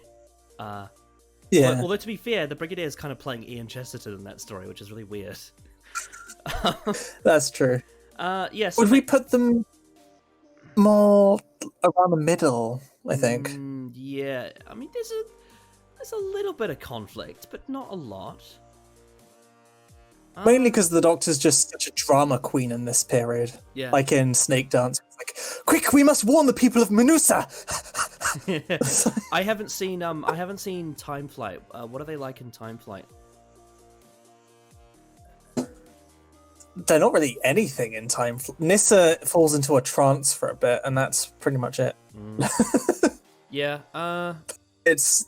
I feel like this is like the definition of like a mediocre team. They're just fine. Maybe They are much better in Big Finish, but we're only counting the TV series, so... Maybe a slight failure, but not, like, too much. Yeah. Like, it's mild improvement for Nyssa. She does have more of a presence. I really don't like Tegan in Arc of Infinity. Like, her whole arc of coming back is very, like, Clara-esque. It's very shoehorned. Like, I think Tegan should have come back in Snake Dance. Yeah. Like, she could have been on Earth, and then the Mara reawakens in her mind, and like the Doctor's summoned to pick her up or something. I think that would have worked way better. Absolutely, I agree with you. Actually, it's very convenient that she comes back and then she has the Mara thing again. yeah, she didn't need to be in Arc Infinity. That's such a shite story. It just would have been nice to have the Doctor and Nyssa together for one story, on TV. Because I think Nyssa is actually one of the parts of Arc Infinity that is actually alright. Like, I think she's actually, that's the one where she holds the gun and Josh Snares always talks about it. Do you want to know why she's so great in Arc of Infinity? Because they were going to bring back Leela in that story, but then Louise Jameson was unavailable, so they handed all of Leela's parts to Nyssa. Oh, that makes so much sense. Oh my god. Leela should have been in that one. That would have been so much better. Yes! She should have been in the Five Doctors as well. Imagine the rapport of, like, because, like, Leela and Tom are very, like, alien, whereas imagine, like, the sort of meek human Dr. Davison and Leela, that would have been completely different, and it would have been interesting to see how they would have handled it. Yeah, she would have just she just pokes him with a stick, and she's like, "You're not funny anymore, Doctor. What's wrong with you?" He's like, "Oh, well, I don't know. I thought I was funny." What's that stick of celery? Oh, K9. Oh yeah, K9. K9 should have been there as well, so we could see things and just be awkward around K9. Yeah. That would have been great. All right. Now. So they're just kind of. Yeah. So now we get to Enlightenment to Resurrection of the Daleks, which is the Fifth Doctor, Tegan, and Turlough. Do we also lump in Turlough in Planet of Fire with this, considering we do not have... Yeah. I mean, Planet of Fire is a transitional episode, so it's a bit like Keeper of Traken. I don't really know what to do with that, but the bulk of it is these three. Now, I like... Davison is so much better in this period. Oh yeah, season 21 is the best TV Davison. I really like him in season 21. He's almost like I think this is probably expected, but in season 21 he's almost like the 10th Doctor, and that's probably why I like him so much. It's probably what Moffat thought in his Time Crash comparison, where he's like, "Oh yeah, 10 is so much like 5e." Like he's like Just look at you this look at the last shot of Warriors of the Deep. He's so full of angst, and I'm like, yeah, this could definitely be a 10th Doctor story. If Warriors of the Deep actually looked good, it would be a 10th Doctor story. Well, to be fair, there are a couple of 10th Doctor stories that don't look good, but most of them do. Oh yeah. And as a fan of Tegan, she is definitely at her peak in this era as well. Yes. It's when she has Resurrection of the Daleks, obviously, but it's when she has the least conflict with the Doctor. The weak link is Turlough. Yeah, so I actually, I was also going to say I really like these three in Frontios. I think that's probably when, I mean, Resurrection obviously for Tegan, and all that, and the Doctor, but if we're talking about utilizing all three, I think Frontios does a really good job, because Turlough is obviously connected to the Tractators, which is really interesting. Tegan is really good in that story. She's really fun watching, like, struggle around. She's like, oh, rabbits. And then Davis is on full I am pissed off and not taking any shit mode, and it's really fun to watch. Yeah. Great. So I think that there is a bit of conflict, but it's mainly because Turlo is a bit edgy with the Doctor. And also with Tegan and Resurrection. But I wanna give it a slight success, but it's not quite at the top because Turlo is honestly one of my least favorite companions. Yeah. Turlo could have been executed better than he was. They just didn't really know where to go with it after the Black Guardian trilogy. And it's all teasing, and then he just leaves in Planet of Fire. Yeah, so you got him, he's kind of a failure, but then like the Doctor and Tegan are their best selves, and they're fairly not harmonious, but they're fairly they've established a decent Man, I feel like if the Sixth Doctor was here, he would have kicked Turlo's ass. Oh yeah, I've always tried thinking about what if Turlo went with the Fourth Doctor? The Fourth Doctor? The Fourth Doctor would have just like Tom Baker would have like utterly trolled him Harry Sullivan style. Yeah, and the Sixth Doctor would have also yelled him down as well. I imagine if like Turlo's exit was with the Sixth Doctor. He's like, I demand you get out of my TARDIS. Like if it was in the Twin Dilemma. Yeah, that'd be great. Yeah. So yeah, it's best Davison team, but not quite amazing. So slight success, a little bit of conflict. I reckon around here. I'd say so. And then of course, and they have the strongest stories. Yeah. Then of course we have Davison and Perry, who is obviously Planet of Fire is the introduction, but Caves is the main article here. So, what do we do with this one? Obviously, if we're going to go off the merit of Caves of Androzani, it's obviously successful, because I think they're written extremely well in this. But it is very one-off. It's a bit like Power of the Daleks, where it's very purpose-built for one story, you know? I think it's great for the Doctor's growth, for the Fifth Doctor's, like, growth and final moments. Particularly because if we're ignoring Big Finish and just saying, right, this is their first and only adventure together, I think that is compelling that the Doctor doesn't really know this girl, but he's willing to sacrifice his own life to save her. I think that's great for his character. The problem is they don't have much chemistry, I don't think. Probably because Davison and Bryant, Davison didn't really like her when they worked together on TV. Oh, didn't know that. Yeah, and that's why they're not that great in Red Dawn either. It's not until like a couple of stories into them with Eramem that Peter Davison started to actually become friends with her. Because when they worked together on TV, he wasn't a fan of her. I know he didn't like Perry and like John Nathan Turner's desire to like hire a British actress as an American when she couldn't bloody do the accent. But I didn't know it was like actual dislike of.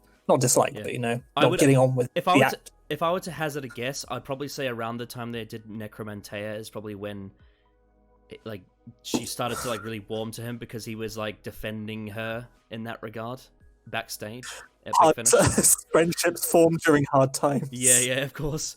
So I also wouldn't call them chill either, because Caves of Androzani is a very intense story, but it's not that they have conflict with each other; it's that there is a conflict to solve. The circumstances force them to not be. Yeah, I think it's I think success-wise, it's a bit like Power of the Daleks, but in terms of chill and conflict, maybe center.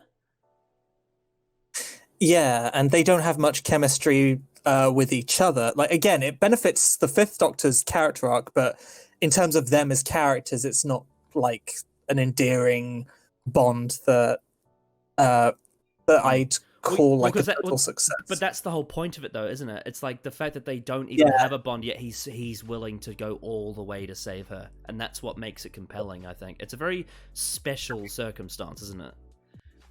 Yeah, it's weird. and Perry spends like half that story getting molested by Shara's Jack. So Yeah. yeah, I think that's about right. That placement. Yeah. Then now I think this is probably the first time. This is probably the first time in this alignment chart that you and I are probably not going to see eye to eye, because I know how you feel about this one. The Sixth Doctor and Perry. You go first. Right, so we'll start with the easier option, which is chill the conflict. So basically, season 21 and 22, there is quite a bit of conflict. Like, probably up here. I dare say it surpasses the first Doctor. Yeah, especially the Twin Dilemma. I'd say something like Mark of the Rani probably bumps it down slightly. And they do have a lot of... like, when it gets serious, in stuff like Revelation and whatnot, the Doctor definitely acts out to save her. But when they're just bantering together, there's obviously a lot of conflict.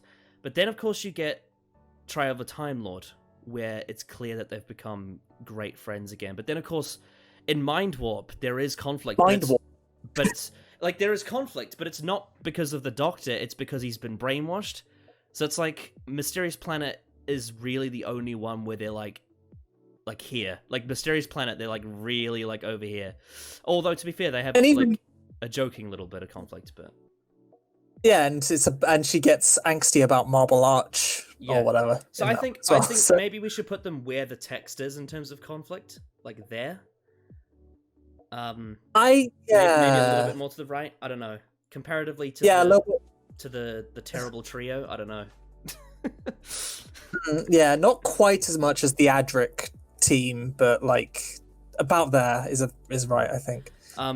Now, see, the thing with success and failure is that I get that there isn't really any nuance to them in season 22, and I obviously with stuff like the Twin Dilemma that wasn't very well handled at all. But the thing with me is that I just find them really entertaining to watch. Like, it's kind of like a sort of brother and sister rivalry, and it's played more for entertainment rather than drama. Like, if I was to compare this to one that comes much later on, which was like Capaldi and Clara. Like, Capaldi and Clara is mostly their conflict is played for drama, or like some of Tennant and Martha's is played for drama. Whereas with this, it's more played for entertainment. It's more like they're just bickering brother and sister. And this is, I think, why it probably divides us so much, because it just depends on what you enjoy watching. If you know what I mean? Yeah. Thing is, I don't even really hate that TARDIS team. Like, I know I've ripped them apart in some of my own videos, but I do still enjoy them in like a campy, so bad it's good kind of way. But I do not think they're any good in terms of quality. Like, I think they're fun to like watch in a, oh my god, they seriously thought this was a good idea. Wow, this has aged badly kind of way, but not like in a genuine, you know what I mean? Right. So yeah, because I really do enjoy them. Like, I can just watch them endlessly and have fun. So yeah, that's difficult. It's kind of a they're kind of like a popcorn TARDIS team for me. Because yeah, and I have the same issue with Perry herself, because I don't think Perry is that good of a character or even that good of a companion, but I do still kind of enjoy watching her in a guilty pleasure sort of way, not in the pervy way, like, you know, Kimi, but like in a like, because she's just so corny with, oh my god, doctor, like her terrible accent and the fact that she's a botanist that barely comes into anything, and the terrible drama. So it's hard. I don't.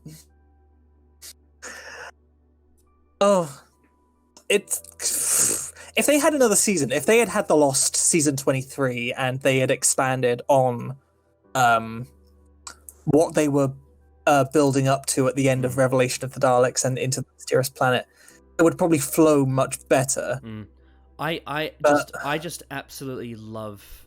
Although, to be fair, Ultimate Foe kind of fucks with this, but I do think Mind Warp is a really, really good way to like sort of round it off, because it's like they've gotten to the point where they've become friends again, and then the Doctor is brainwashed and she's in a scenario where he's not taking care of her when she's in danger, and it's quite heart-tearing for me. But again, it's like, you go back to stuff like Twin Dilemma and Time Lash, and it's like, oh, no, don't do that. They just went, it also doesn't. they just went so extreme with the, the Doctor being a cunt. And Twin Dilemma is a case where it's one of those rare stories where I do not sympathize with a single character in it, and especially not the Doctor or Perry. Because the Doctor, for obvious reasons, and Perry just sounds like a spoiled brat throughout, just complaining constantly. Like, even before he strangles her, she's like, wow, you look hideous. Like, you just saved your life. Oh, I don't know what it is about it. There's just something funny about it. I don't know what it is. I want to put them in success because I enjoy them, but I would be fine to concede at some level of middle ground between us. Let's put it slap bang in the middle, because I do think... Let's put them on where the text conflict is. Like, let's put it as, like, the bottom of their picture, because it kind of sums up their relationship. Yes. There we go. I'm screenshotting that and using that as a meme on Twitter. Conflict. And there's like these smarky smiles, like, oh, we are so happy. Mm-hmm. Yeah, that'll do. Because again, I don't think they are very well thought out, but I do get how you could. I do understand their appeal if you're into that kind of. It's kind of EastEnders-y in a way. Like, EastEnders is it's It's played for entertainment. It's not played for drama. Apart from, obviously, My Warp, that's different. But like season 22, it's very much, oh, just shut up, I'm right. Yeah. So I think we're settled on that one. Yeah. Fat. Next, you gotta call me fat. Like, it's that sort of thing. Yeah. But then when it really comes down to it, when the like, for example, in Revelation, like, they have that like fat shaming bickering when they're climbing over that wall, and then it's like, you stood on my badge. And then but once, like, Davros comes into the fold, like, the Doctor takes it a lot more seriously. It's like, I will save you, Perry. And I think that's when I feel like they do get it right, is that they get that balance of, like, when shit really goes down, the Doctor snaps out of it. Except for stuff like I said, Twin Dilemma and Time Lash, where he doesn't, and it's like, what are you doing? Yeah. Anyway. Yeah. The Sixth Doctor and Mel.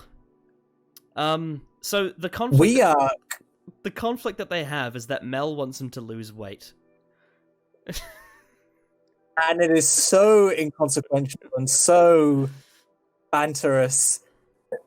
This is probably the first TARDIS team since, like, the 60s to be on the far end of chill. Yeah, I'd say they're like, they might be the first one that's in this category here, chill and failure.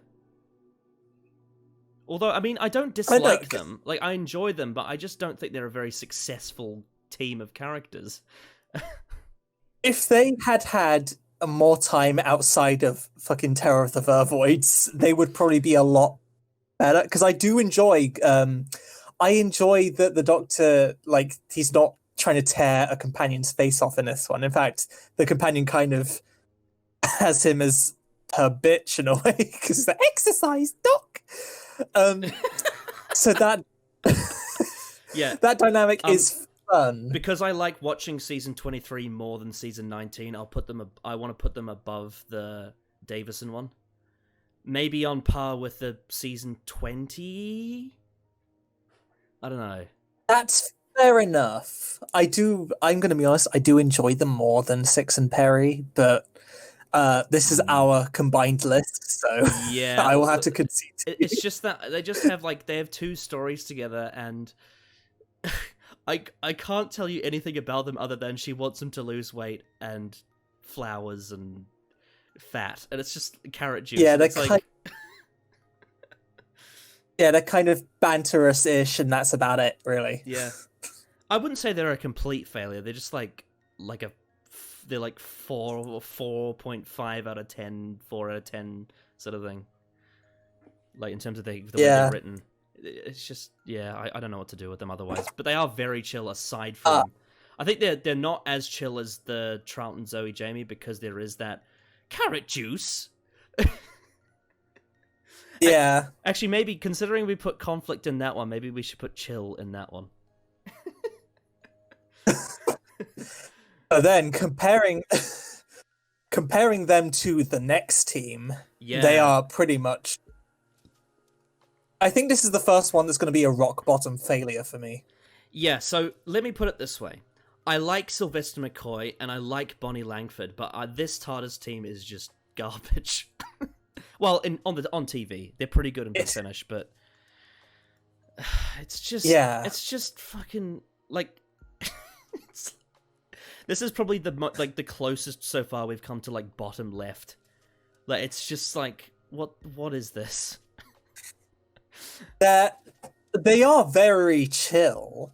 The only conflict they have is, what have you done with the Doctor? Oh wait, you are the Doctor. Never mind. Like, yeah, that's the extent of their conflict. In fact, it's basically non-existent. But they also have no. I can't say they have no chemistry, but they're just so.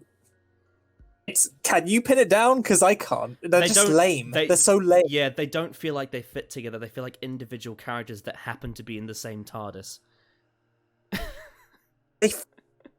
They feel. This is like when Doctor Who was basically a peak cartoon in a way. Yeah. Like everything is very. Just everything is two-dimensionally flat and over the top and like, corny. Look at me, I'm a clown. So, and then, hey, Doc, that's fun. And then, yeah, and then there's that one bit in Delta and the Bannerman where he's finally like, and I'm going to stand up for what is right. And then he turns away and he goes, I should have been thinking about this. It's just so cartoonish. Oh, yeah. Like, trying to remember any like any cute moments. I guess he boops her nose when she leaves, but that's pretty much all I can remember. What about in Paradise Towers when she gets her leg stuck in the pool? Oh yeah, I guess she wants to find a swimming pool in Paradise Towers, and in Delta and the Bannerman, she's like, "Oh, I want to take a bus ride," and they're just like, "Sure, I'll follow you in the TARDIS." Oh God, they're caricatures basically. They're just really flat and just. Yeah. I can't really think of anything else to say. And it's just like, when she has her exit in Dragonfire, it's just like, oh no, it's time to go. Okay. Okay. It's okay, I've got Ace now, and now I can be an evil Doctor. Yeah. It's very... Is idealistic the right word? Like, it's the most... It's a very, like, cartoonishly idealistic Doctor-companion relationship where they have no real conflict, but there's no meat to them. It's just... They're not believable. Yeah. They don't feel like real characters. They feel like a cartoon. Yeah. I think this might... I mean, there's a couple of other scenarios that we might get to, especially, like, at the very end, wink, wink. But this is possibly the most bottom left TARDIS team there's ever been. It's just like they're so chill, but they just suck. I can see why someone would have a guilty pleasure for them, but this is not what Doctor Who is about for me. Doctor Who is meant to be interesting, not just fucking like a bag of sherbet. They feel like First Doctor John and Gillian levels of like kid. Like when people say Doctor Who is a kid show, that's probably the TARDIS team they envision. Like I find it so funny how it's like if you think about like Doctor Who canon, the Seventh Doctor's first story is Time and the Rani, and his last is Master. Like what a tonal shift. Oh my god. Wow. Yeah. Right. Now we get back to the end of the classic era with Seventh Doctor and Ace. So they definitely have more conflict than Mel, for sure. Which makes them significantly more interesting. Ace and the Seventh Doctor are much more nuanced, developed characters as well, which again makes them a lot more interesting. I think this will be an interesting one to talk about because I know you're not a big fan of late McCoy. I'm not a fan of dark, edgy Cartmel Master Plan McCoy, but I do think where Ace is concerned, her development is top notch. Mm-hmm. So yeah, I do think it's necessary for her to grow. Yes, but I don't really care about oh yes, here's a villain I met off screen centuries ago. Time for round 2, even though you never saw round 1, audience. In terms of conflict, they do have a bit, but it's very psychological. It's not like Six and Perry, where it's like, oh, you're so terrible. It's more like, I want you to do what I want because it's all part of my plan. And then with Ace, it's like, I feel like you're not telling me everything, Professor. And it's very... Curse of Fenric. Yeah. Curse of Fenric and, I guess, Ghostlight are the only real occasion. Yeah, Ghostlight, where he's bringing her back to a time that's bringing back bad memories. And then at the end of Curse of Fenric, where he's just like...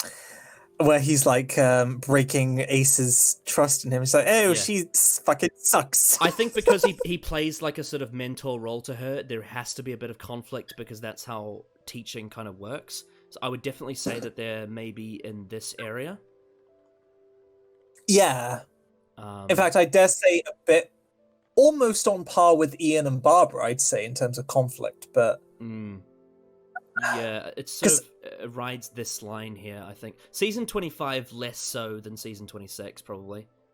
Yeah, there is a bit of, like, snarky banter in Season 25, like, when she decides to go back to Coal Hill School and fight Daleks, and then the Doctor saves her, and he's like, where's your Walkman? And she's like, in little bits. He's like, good, because if anyone else got their hands on that would have introduced the Walkman, like, 20 years early.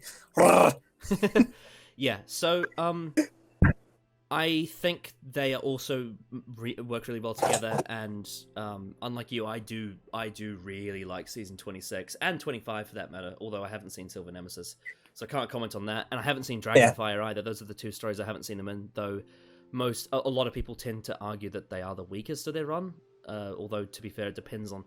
there's a couple that are divisive, like Happiness Patrol, Ghostlight, and Battlefield, but... Yeah.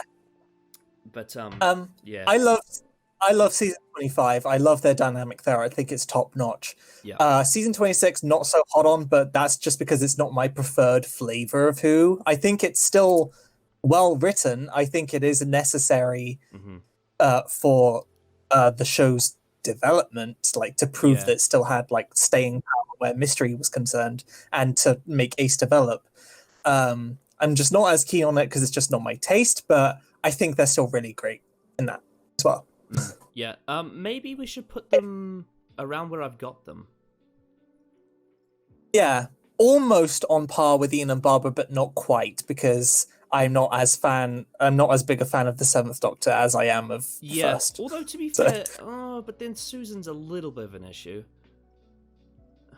A little. Yeah. Maybe. I think on par with Pertwee and Sarah would be fair. Yeah, I think so too. Yeah. Around... They should have had... Around there. And if they had a Season 27, that probably would have been... Ooh, yeah. That would have been ace. Yeah. So now we get to the TV movie with Paul McGann and Grace Holloway. I almost don't want to legitimize this, because I don't really think of Grace as a companion. I just see her as that one-off. I wanted to have at least one McGann in here, because the thing is, we're not including Big Finish. If this was Big Finish, then we could be like, oh, McGann and Charlie is like just off the scale, blah blah blah. But McGann and Lucy and all that. I haven't heard the Leather era, so I don't know about that. But the one that we do get on screen is McGann and Grace, so I did want to put it in there. What about 8 and Cass? No, that doesn't count. Top tier conflict. Yeah.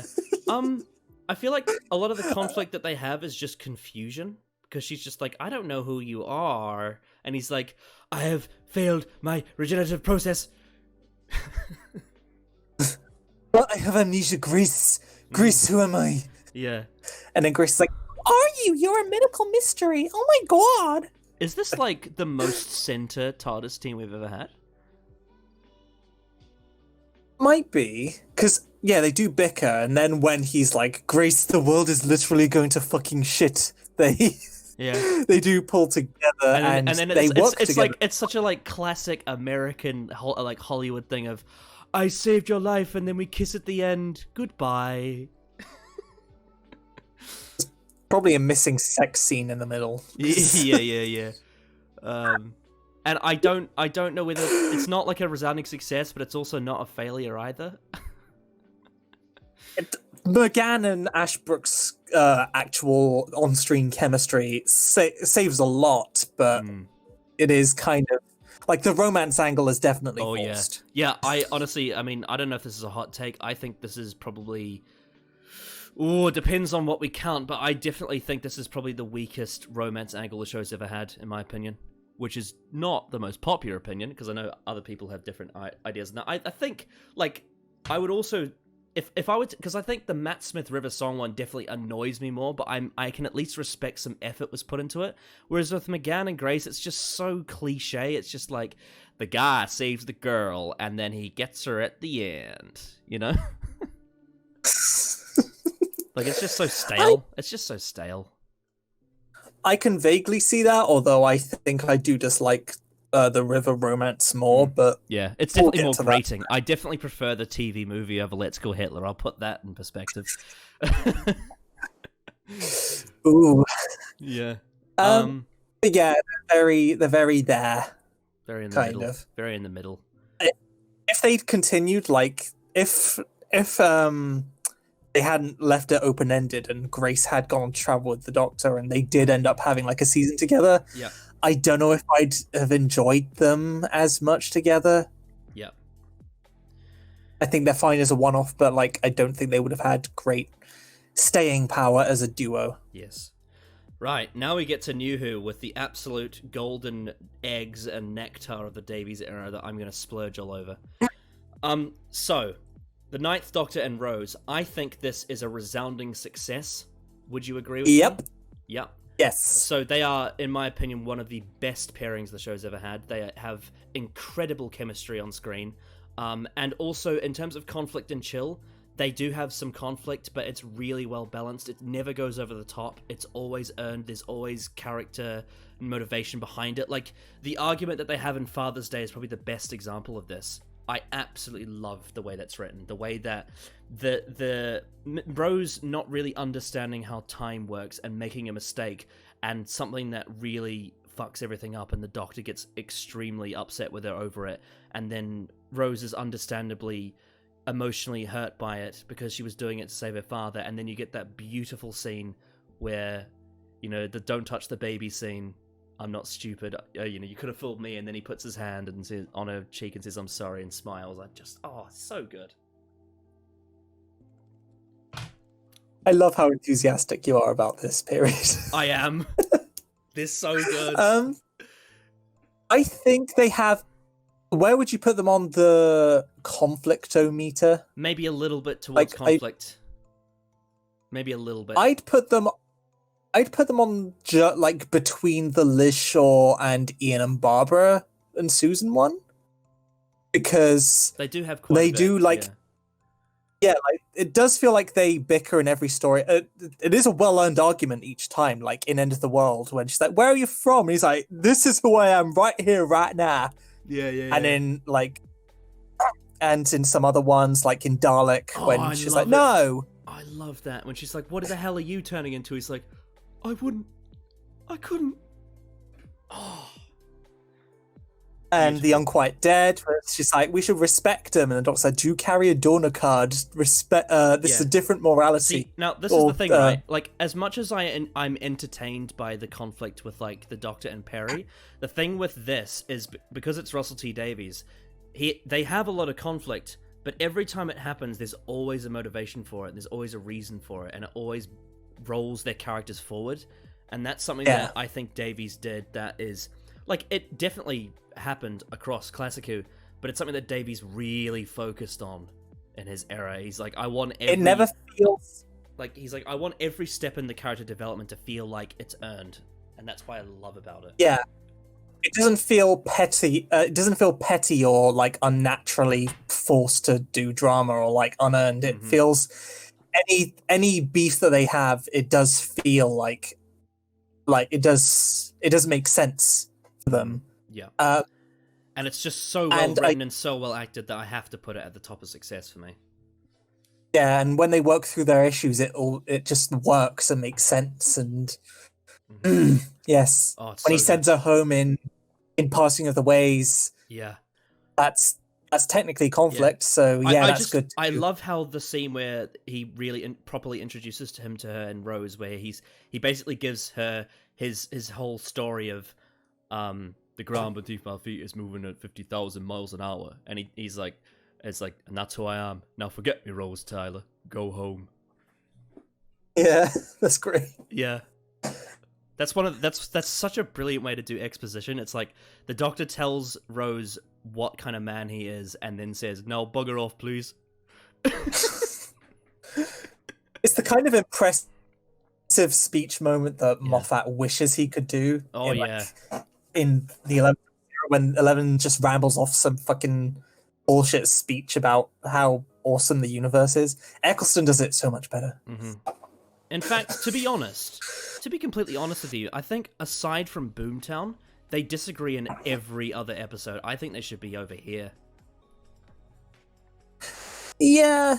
Do they disagree in Aliens of London? They do have some disagreement, but it's like it's more so like plan of action rather than personal disagreement. It's more like what like I think it's more so between the Doctor and Jackie actually, and the Doctor and Mickey rather than Rose. Of course we have the Boomtown team down there on the we'll leave that to on later. The upcoming slide. Oh, that one's gonna be like, you know, we'll get to that. Although to be fair, there's a bit, but we'll get to it anyway. But yeah, I think they are here. I think this makes it maybe a little bit. I think they are a little bit less than Enid Barbara. I think they are the best Eccleston team. Well, I mean, because I do like Jack as well. Yeah, I do like Jack as well, but I think it's much more focused and interesting when it's just Nine and Rose. Yeah, it's as much as hot take. I'm pretty positive on all the Davies teams. As much as I really like all of them, this is definitely the best Rose team as well. Like it's just their dynamic is just perfect. It's so good. I mean, the way to bring back New Who, it's like you couldn't have done it better. Right, so now we have the same team but with Adam Mitchell. More conflict because Adam Mitchell's involved, and not as much success because Adam Mitchell's involved. Yeah, and I don't really like Rose that much in the long game. She comes across as a bit cocky, too cocky for her own good in the long game. So it is that low down for me. But Eccleston is still good, and the point of Adam Mitchell does make sense. I think Adam as a bickering side character for the Doctor in Dalek is brilliant. Like with the bit where he's like, "What you gonna do? Throw your A levels at them?"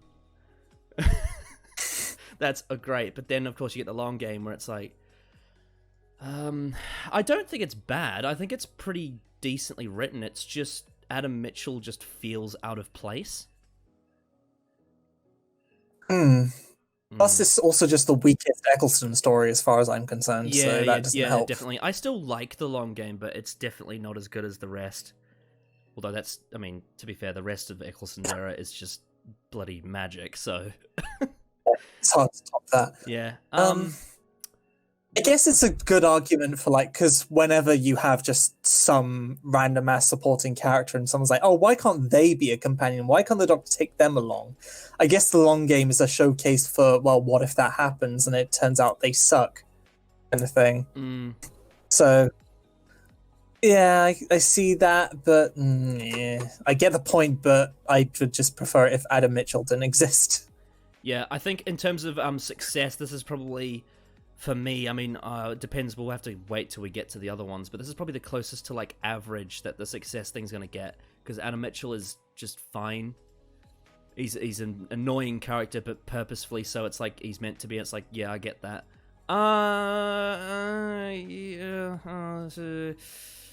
I want to say it's weird though, because I do think I slightly prefer entertainment-wise Six and Perry, but I don't think they're as well written.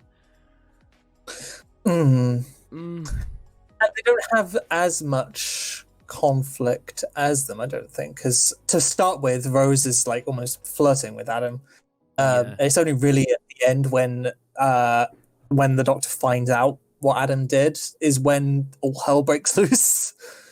So yeah, I also don't think it's a failure though, because I don't think that it's like, I don't think it's mishandled. I think it's actually like, God, it's so hard to describe, because I do think Adam's like one appearance and then exit is done well enough. Yeah. Maybe. Granted, that one point about proving, like, I only take the best, I got Rose, that line that tries showcasing Rose as automatically one of the best, that does annoy me a little, but that's just a nitpick. Well, to be fair, though, I do think up to that point, I think it's clear that the Doctor is very fond of her, and what I do like about that line is that the very next episode is Father's Day, where she fucks everything up, and that's got a nice, like, poetic resonance to it.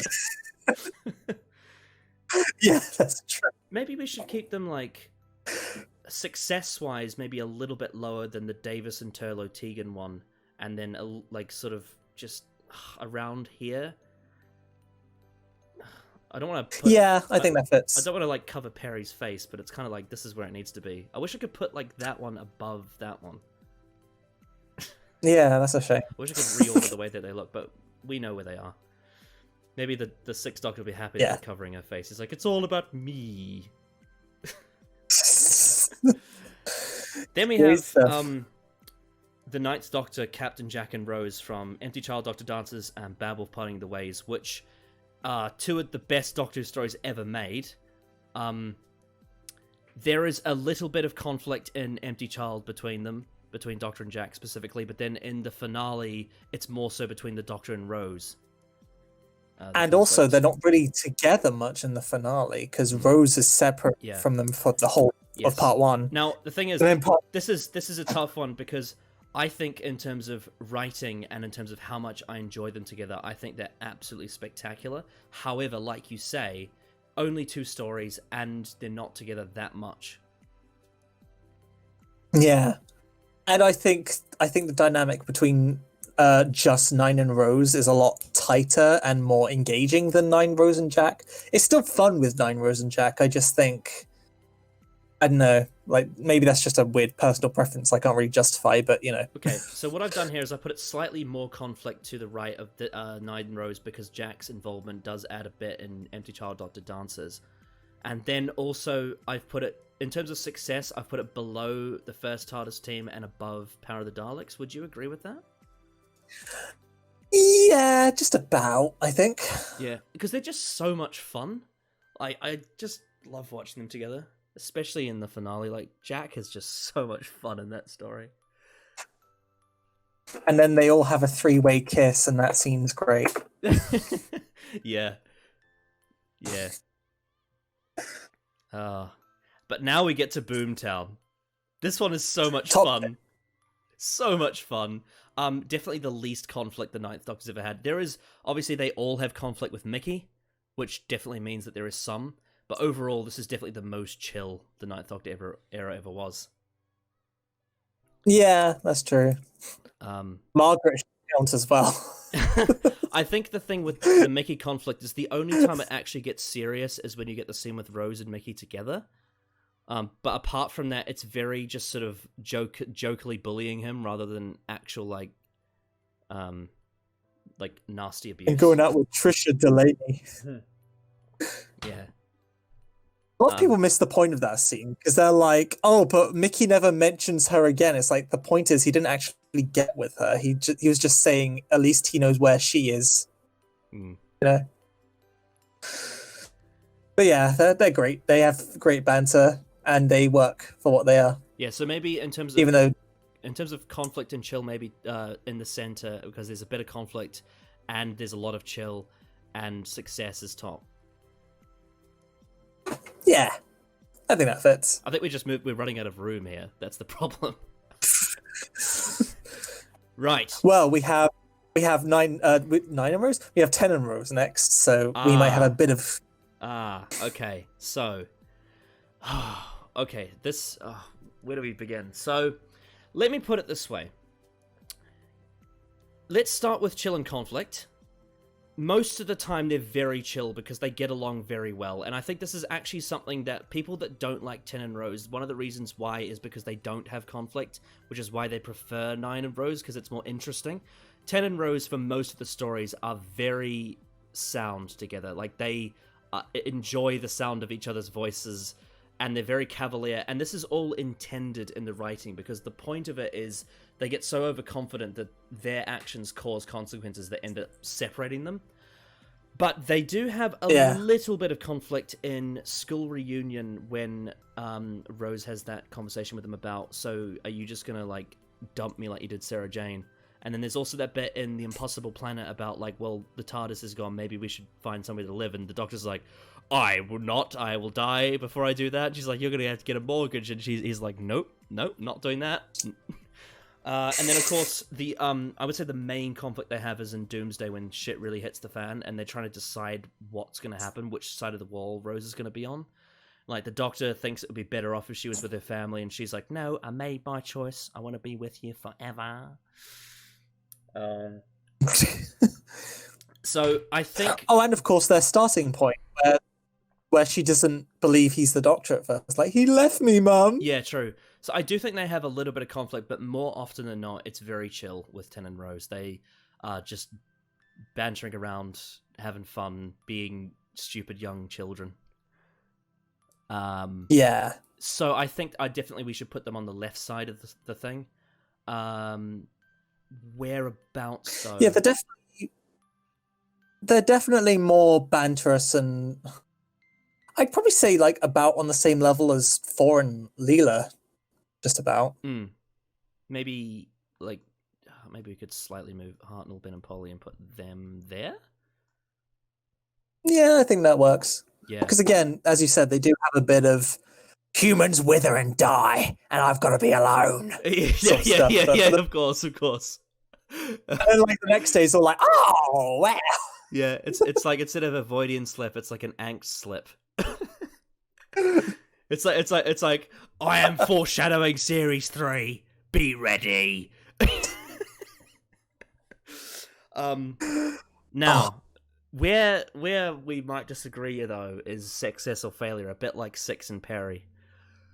Do you want to have your say first? Honestly, I just put them slap bang in the middle, just halfway between success and failure. Because I said it before in my Doctor ranking video that I think 10 is just not really interesting in Series 2. But I get the point of that, because Rose's loss is what's meant to kickstart all that drama, and for him to hit that low place. As a follow-up to Eccleston like overcame his post-Time War grief and depression and found this within his relationship with Rose, and therefore... with the 10th Doctor starting out, it's now like, now I can just have fun. But then, of course, that all comes crashing down when he loses her at the end of Series 2. It just depends on whether or not... I do respect I suppose it just depends on whether or not you enjoy the fun, right? I guess so, yeah. And I do respect that for the Doctor to hit rock bottom in Series 3, he has to have somewhere to fall from. Mm-hmm. It's just a shame that somewhere is just... I don't know, it's just not... yeah, like... Do you think maybe again, because you have to have this really, like, happy romantic relationship take place over 13 episodes, it becomes repetitive? Do you think maybe that's what the problem is? A bit, yeah, and it's just very... It's very... again, it is very, like, high school, like... it's like when you see like the cool kids in high school just across like being all smug and like making out in front of you, you're just like, ugh! It is kind of like that. Well, but again, I know that I would definitely, in regards to the Idiot's Lantern, I would definitely agree with you on that, because they're terrible in that episode. Hi! It's the Union You flag. got my way, doll. See, So, like, I get it on again, it's like the thing is, like, everything you say, it's not like it's not true. It's just that I find I enjoy them apart from the Idiot's Lantern. I do find them to be quite fun to watch. It's fair enough. I think they are a necessary team. I can't imagine the Tenant era without that chapter. It's just a shame that I don't really enjoy either of them at that point, because at that point Rose has become extremely spiteful and Ten is just kind of Well, he doesn't call her out on it anymore because he's really into her. So hopelessly in love. Yeah. Yeah. And yeah, and he's just not really as interesting as, because like you get stuff like when because we'll get to this one here, because obviously the Mickey stuff is a slightly different story, but I was going to slightly reference that in the sense of, like, in series 1 it's more so like the Doctor is mean to Mickey on his own accord, and Rose is a bit like, maybe you should tone that down a bit. Whereas in series 2, it's like the Doctor is like mean to Mickey because he feels like this is also what Rose would do. It's like, oh, it's fun to make fun of Mickey. Although to be fair, they do that a bit in Boomtown, but it's a slightly different scenario. yeah. In terms of just them together, it's a tough one to talk about, because it's like Christmas Invasion, he's barely in it. New Earth, they're both possessed, and they're hardly ever together. Tooth and Claw, they do get time together, but she's slightly separated from him for a bit of it. I do think they have some really funny sort of adultish banter in that one, though. Like, there's the bit where he's like, I picked up this wee lassie from London town. Ain't that right, you turnish beast there? Yeah. And then it's like, I think the most interesting it gets in terms of, like, their characters is School Reunion, The Impossible Planet, and the finale, because that's the only one where they really have tension. And then, of course, like, I can't talk about Girl in the Fireplace and Rise of the Sidemen because Mickey's there, and that's this team here. Idiot's Lantern, they're terrible. Love and Monsters is Dr. Light, and Fear Her, it's like Idiot's Lantern, but I do enjoy them in that, but they are very surface level. So, having said that, I'm probably not going to rate them as highly as I thought, because they don't really have that much time, just them together. I think all I can really say is that I like the parts where there's conflict, and I enjoy them in Tooth and Claw and Fear Her, and I think there's shit in Idiot's Lantern, so maybe here? Or, like, slightly higher? I don't know. Is that where you'd put them, or the middle ground between our two perspectives? I don't know, because, like, it's tough. It's a tough one, actually. I don't think they're as good as teams like Seven and Ace, 3 and Sarah, and, like, the Empty Child Bad Wolf team, so maybe, like, around here? So that's your placement, right? Yeah, maybe, like, here or here, like, around this area. Okay, and I think our middle ground would be on the same level as Faceless Ones 2, Ben, Jamie-ish. I think. Maybe that. It's like a slight success. Yeah, I think that's a happy medium between our two perspectives. Yeah, I was expecting it to be lower because I thought you were not too keen on them, but it turns out you're not as harsh on them as most people are. Oh, I'm saving that for a certain clever boy. Yeah. Yeah, I do think... I mean, obviously I can understand why someone would be turned off by Tin and Rose, but I do think they get more hate than they deserve. I don't think they're as bad as people say in terms of writing. Yeah, like, some people point out their flaws as if they aren't the point. Like, they're like, oh, they're so smug. I'm like, yeah, they are smug. That's the whole point. And then in the finale, that's what is their undoing. Like, their actions in Tooth and Claw fuck them over later on. So, you know?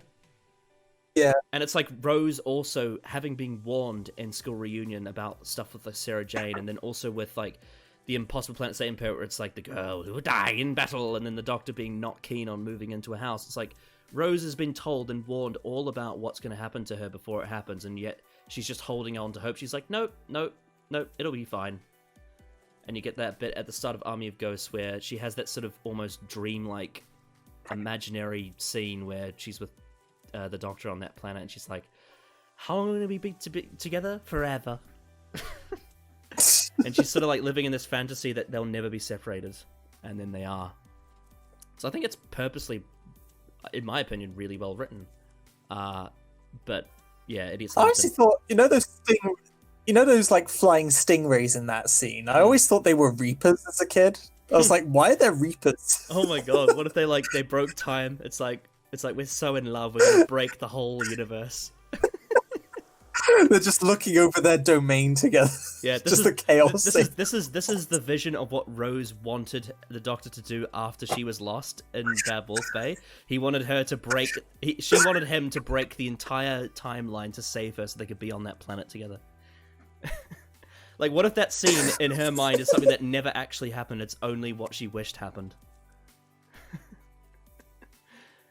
God, I love interpretation. Anyway, so the 10th Doctor, Rose and Mickey, from School Reunion, Girl in the Fireplace, and the Cyberman two-parter. This one definitely has more conflict because Mickey is involved. It's very chill in Girl in the Fireplace, but in School Reunion and the Cyberman two-parter, there is a lot of conflict between Mickey and these two. And I think I would actually, on the success, put this above 10 and Rose, because I think this is one of the most interesting parts of the Series 2 character drama is Mickey, for me. Yeah, definitely. I also think Girl in the Fireplace is one of the best written episodes for 10 and Rose as well, because they're separated, and it really adds a lot to that, I think. Anyway, what were you gonna say?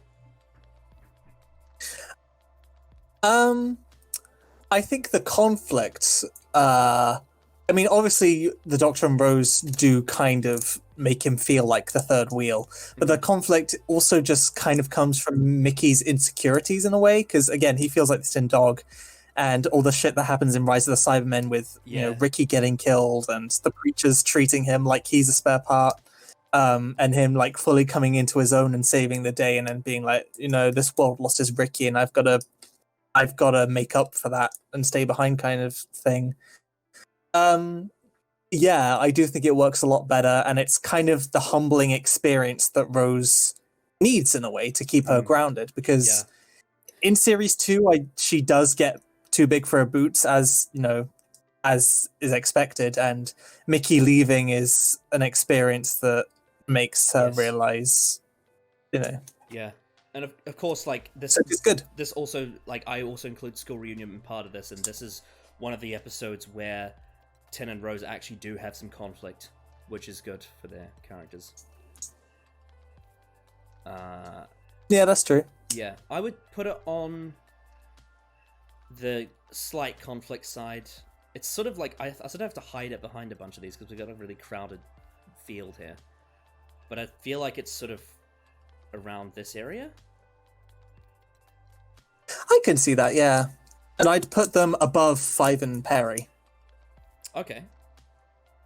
Yeah, I think they're pretty well thought out. I mean, I still think 10... I mean, for OCD reasons, I'll put them there so we can see their faces. Because again, I still don't think 10 is particularly interesting in Series 2, but... I would agree in regards to the Cyberman two-parter. He's very nondescript in that one. But what I will say is I do think his dynamic with Rose, Mickey, and Sarah Jane in School Reunion is some of the most character we got out of him in that series. And I also really like Girl in the Fireplace overall as a story. I just think maybe because he's separated from these two, it means that it's not really about the dynamic between them. It's more about him as an individual character. Yeah, I can see that. It's also like... So yeah. The thing with Moffat is it's not really... Even though, like, Girl in the Fireplace is quite... Like, when people talk about 10 episodes, it's very focused on him. It's not really big for his character arc. It's just a very interesting look into this Doctor as a self-contained story. If you get what I'm saying? Yeah. Yeah. I don't know. It's hard to put into words, really. They get my thumbs up, basically. Of course. Right. Series 3, Ted and Martha. Resounding success for me. Would you agree? Pretty much, yeah. Like, maybe just a smidgen, just slightly off, but still really great. What would be your reasoning for it being slightly off? Probably just, it's probably, it's gonna sound very, like, you're probably gonna roll your eyes by it, when I say this, but it's almost like I just want them to get on. I think, honestly, I think they have more fun together than people give them credit for. Like, especially in the Dalek two-parter, Lazarus Experiment, and 42, they're actually really good friends in those 3 stories. It's just that the reason why you might say that is because the first 3 episodes of them together is very purposely written to have that conflict, because it's this arc of, the Doctor neglecting Gallifrey, and then obviously at the end of Gridlock, he comes to terms with that, and then he's still obviously getting over the Rose thing. And then, of course, you get Human Nature Family of Blood, where there's a lot of conflict because of John Smith, and Blink is Dr. Light, and then I can't talk about the last 3 yet because we haven't got to this one. But I think in the middle section, Daleks in Manhattan, Lazarus Experiment, and 42, they actually get along very well, for the most part. Yeah, that's true. It's probably just... And, like, apart from the scenes where he's talking about Rose, they're actually really friendly in the Shakespeare Code. Especially when Shakespeare's around. I mean, there are obviously, like, the bits where he's just like, oh, no, Martha, don't do that. But when they actually, like, get into it and they start talking about the play, and he's like, oh, Martha Jones, I like you. Yeah. Yeah. I do think they get too much criticism, because when people are like, oh, the 10th Doctor's such a dick, this is bad writing. It's like, no, it's good writing, and he's a dick. Yeah, like, it's the whole point. It's a like with Eccleston and Rose, like, the conflict is all purpose-built. Yeah. Yeah. So it is very close. Only problem is, I just think Martha could have had maybe just a smidgen more to do. Like, they could have, because she is like a medical student, I think there could have been more instances where they utilized that with her. You feel like maybe if Series 2 was a bit shorter and Series 3 was a bit longer. Is that what you're saying? Like, because, like, it feels like Ten and Rose get just a smidgen, a little bit too much time being happy together, and it gets just a little bit dragged out. And then Tennant and Martha, it's like you wish there was just a little bit more time of them being friends. It's like if you what's an episode from Series 2 we can just lump in Series 3? I don't know. It's a good question, actually. I don't really know what to do with this one. Give them... Oh, no, we can't give them Tooth and Claw, because that sets up Torchwood. I don't want to give Series 3 Fear Her, because then... because it's Fear Her. Give them the Idiot's Lantern, but make it good. Oh, yeah. So, yeah, get rid of the Idiot's Lantern, and instead of it being like... I don't know. With the Idiot's Lantern... Because, yeah, you'd have to write the Idiot's Lantern very differently if it had Tennant and Martha in it, actually. Although that's kind of what I would want anyway. So yeah, give them the Idiot's Lantern, make it good. Make it as good as the Unquiet Dead. There you go. Yeah. That'll do. I get what you're saying. I do think they are extremely underrated and overhated. I think people really misunderstand the conflict that they have, and they misinterpret it as, oh, the writers don't like Martha and they love Rose, that's why they shit on her. And it's like, no, that's not the point. That's not the point. And I do think Martha does get moments to prove her self-worth, which is, the point. It's to prove that she... to prove that she can exist outside of Martha's shadow, and B, to prove that she doesn't fucking need the Doctor in the end. That's why she leaves. Yeah. The funny thing is that, weirdly, I feel like they maybe have even less conflict than Nine and Rose.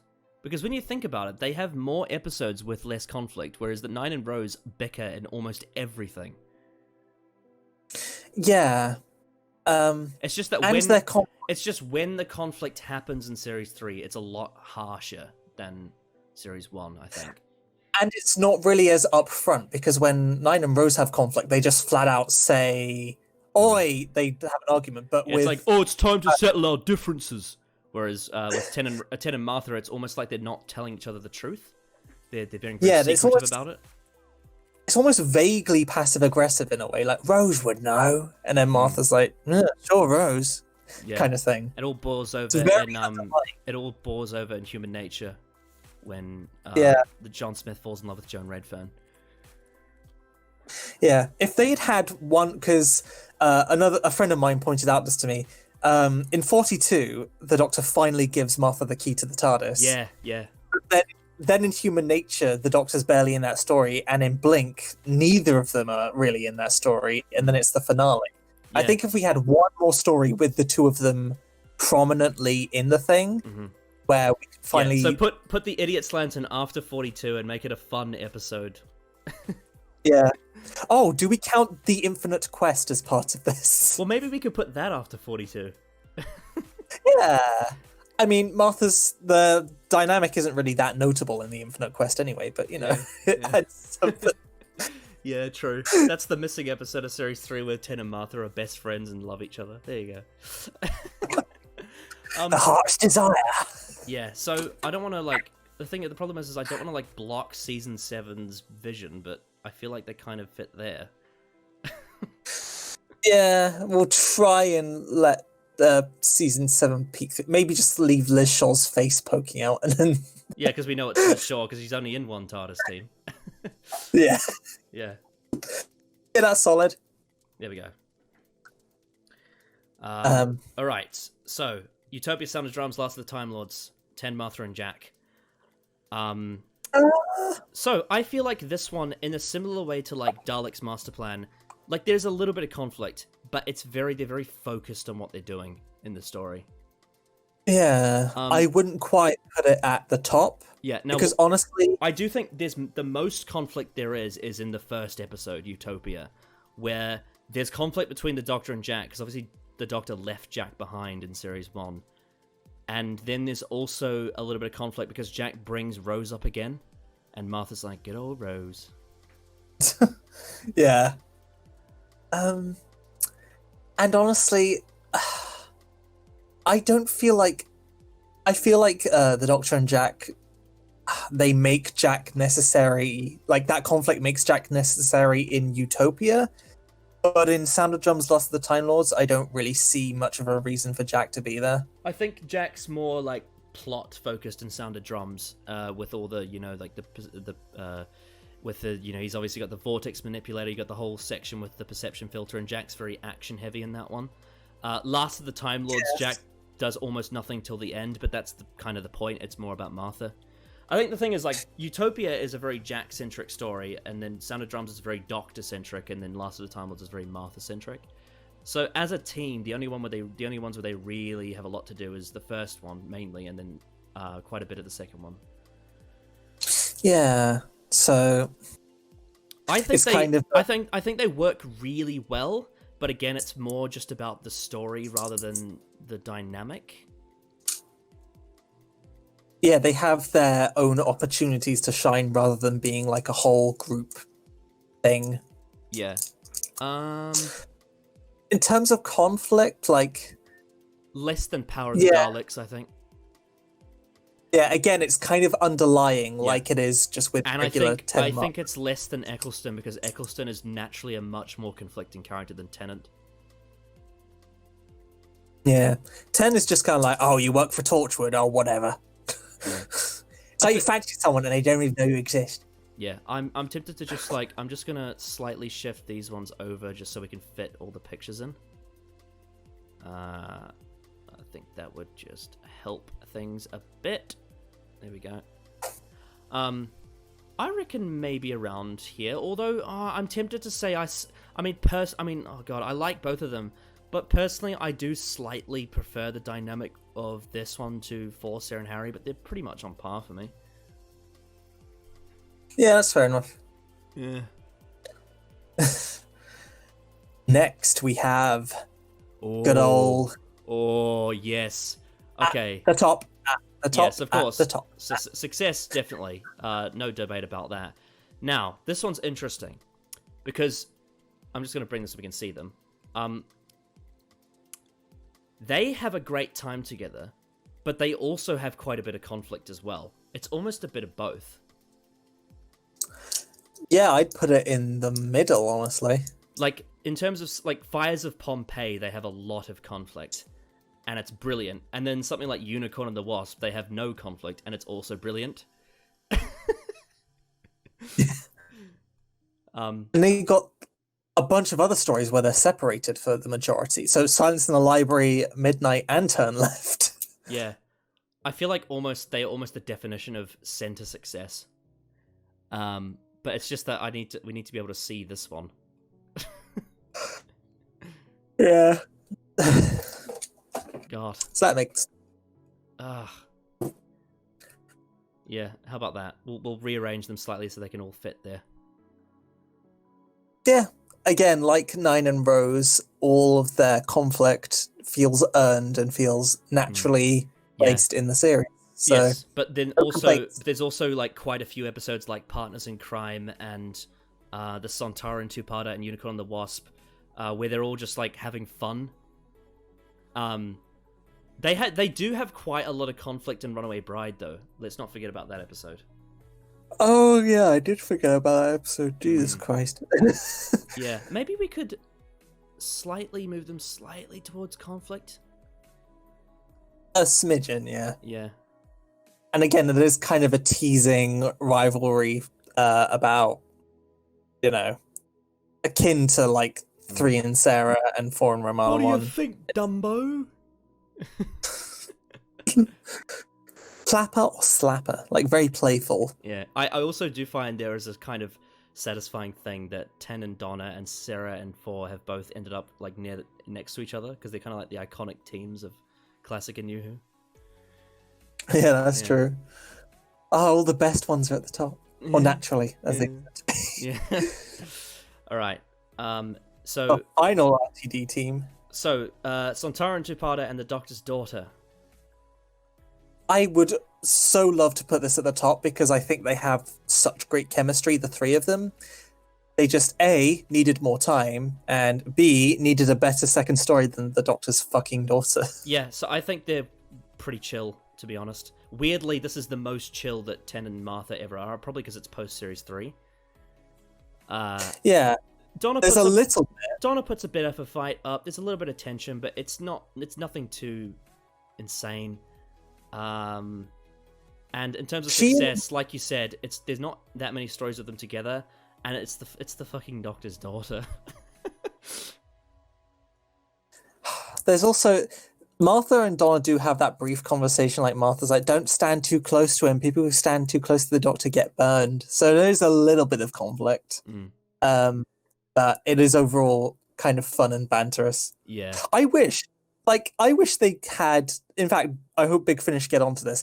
They could have a whole like season 19-esque run of stories of the Doctor trying to get Martha back home, but then they just land in other stuff. Yeah, so like it takes place like between Poison Sky and Doctor's Daughter, or at the end of Doctor's Daughter, one of the two. Yeah, at the end of the Doctor's Daughter, the Doctor's trying to get Martha home, and he just keeps fucking failing. Yeah, like they with Tegan. They do a whole box set. Yeah. Yes, I want that. I want that so much. And at the end of every story, they have the line from the Poison Sky, which says, "Take me home, Doctor. Take me home right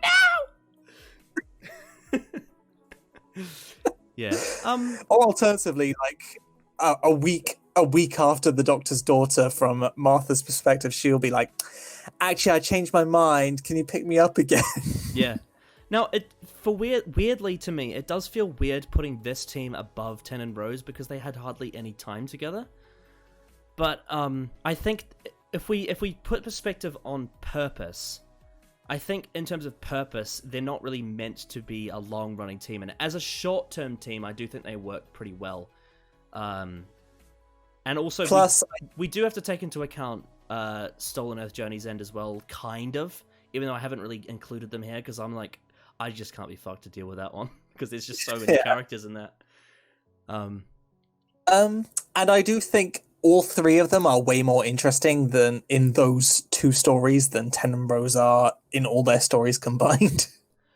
Yeah, yeah. I do like most Series 2 episodes more than The Doctor's Daughter, to be fair. Oh yeah, the Doctor's Daughter is shite, but I do think the characters are They are much more interesting. These three are the best part of the story. Although Yeah. I know some people really don't like Tennant and The Doctor's Daughter, which is because of the whole man who never would thing. Yeah, that's a bit daft, but whatever. But Donna especially is brilliant in The Doctor's Daughter. She's great in that one. She's the best part of the whole story. Yeah. So yeah, I think we should leave them here. Like same level of conflict as Victoria, and not as successful as these ones. What about, you don't have him here, but what about 10 solo? Because there is conflict. It's like inner conflict, personal conflict. I mean, I suppose. Well, I mean, the thing is, because like Next Doctor and Planet of the Dead are very chill, especially Planet of the Dead. Yeah. But then, like, because like Next Doctor is a little bit of conflict, and it's like it'd be like around like sort of it would be a little bit like this team, maybe a little bit less successful.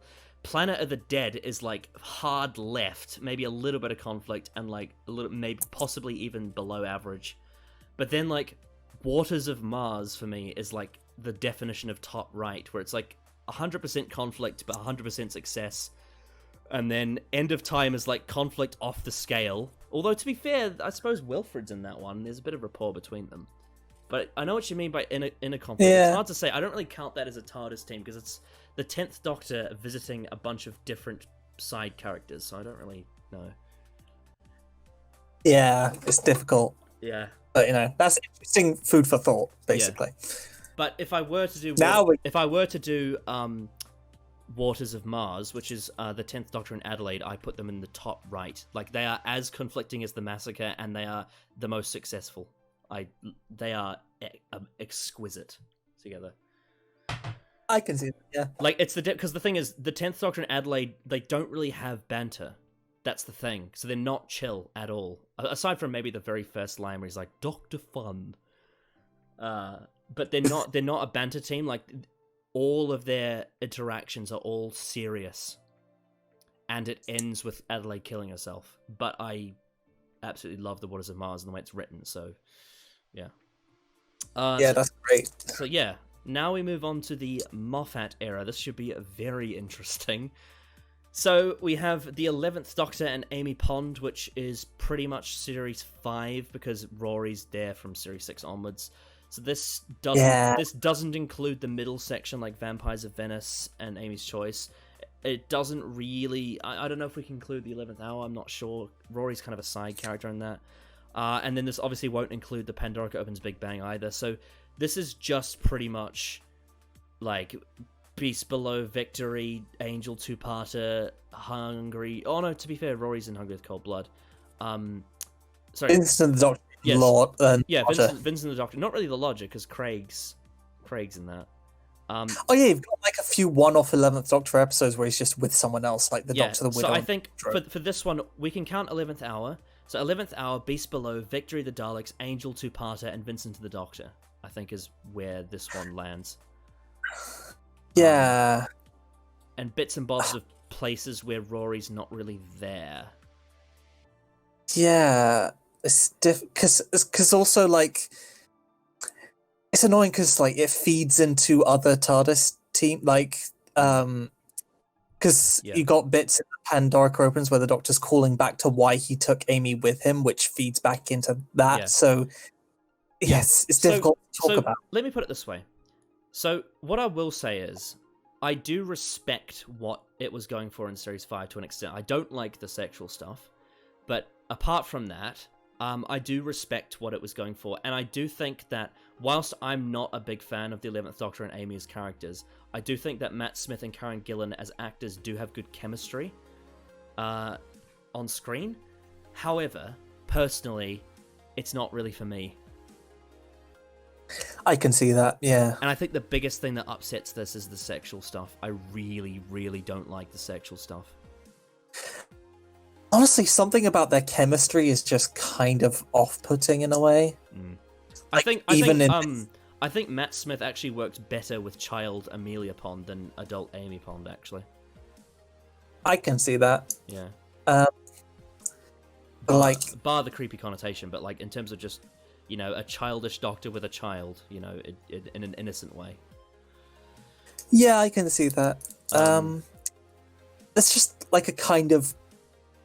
It's probably the fact that Amy's just running away from her wedding night, and the doctor's being like, "Yes, I'm your imaginary friend." There is like a kind of cocky. I also really don't like the way they're written in Beast Below and Victory, and I also don't like the end of Flesh and Stone. Yeah, I'm gonna tackle that in a minute. Like there's kind of a similar, like, when people say they don't like Ten and Rose because they have this smug, off-putting. I mean, if you look if you look at that picture of Ten and Rose, you can see that. we have this smug. We think we're better than you, banterous, cocky vibe. If you look at all the Series 2 promo pictures, it's all like pout for the camera, please. Yeah. And she's got her hands all over him, and it's like, oh, look at me, I'm a sexy doctor. But yeah, I kind of get a similar vibe from like 11 and Amy solo without Rory. And again, it's probably because Amy's running away from her wedding night. Like, it's a little bit more. It's a little bit more sort of unhinged than Ten and Rose. Like, Ten and Rose are very confident and sure of themselves. They're like, yes, we definitely like being together. This is a good thing. Whereas with 11 and Amy, it's like, oh, run away with me, my TARDIS, escape in this fantasy, run away from all your problems, and I will be a magical old man, and blah blah blah blah blah. It's very scattering. Yeah. I don't think either of them are particularly good in Victory. I think they're pretty shit in that.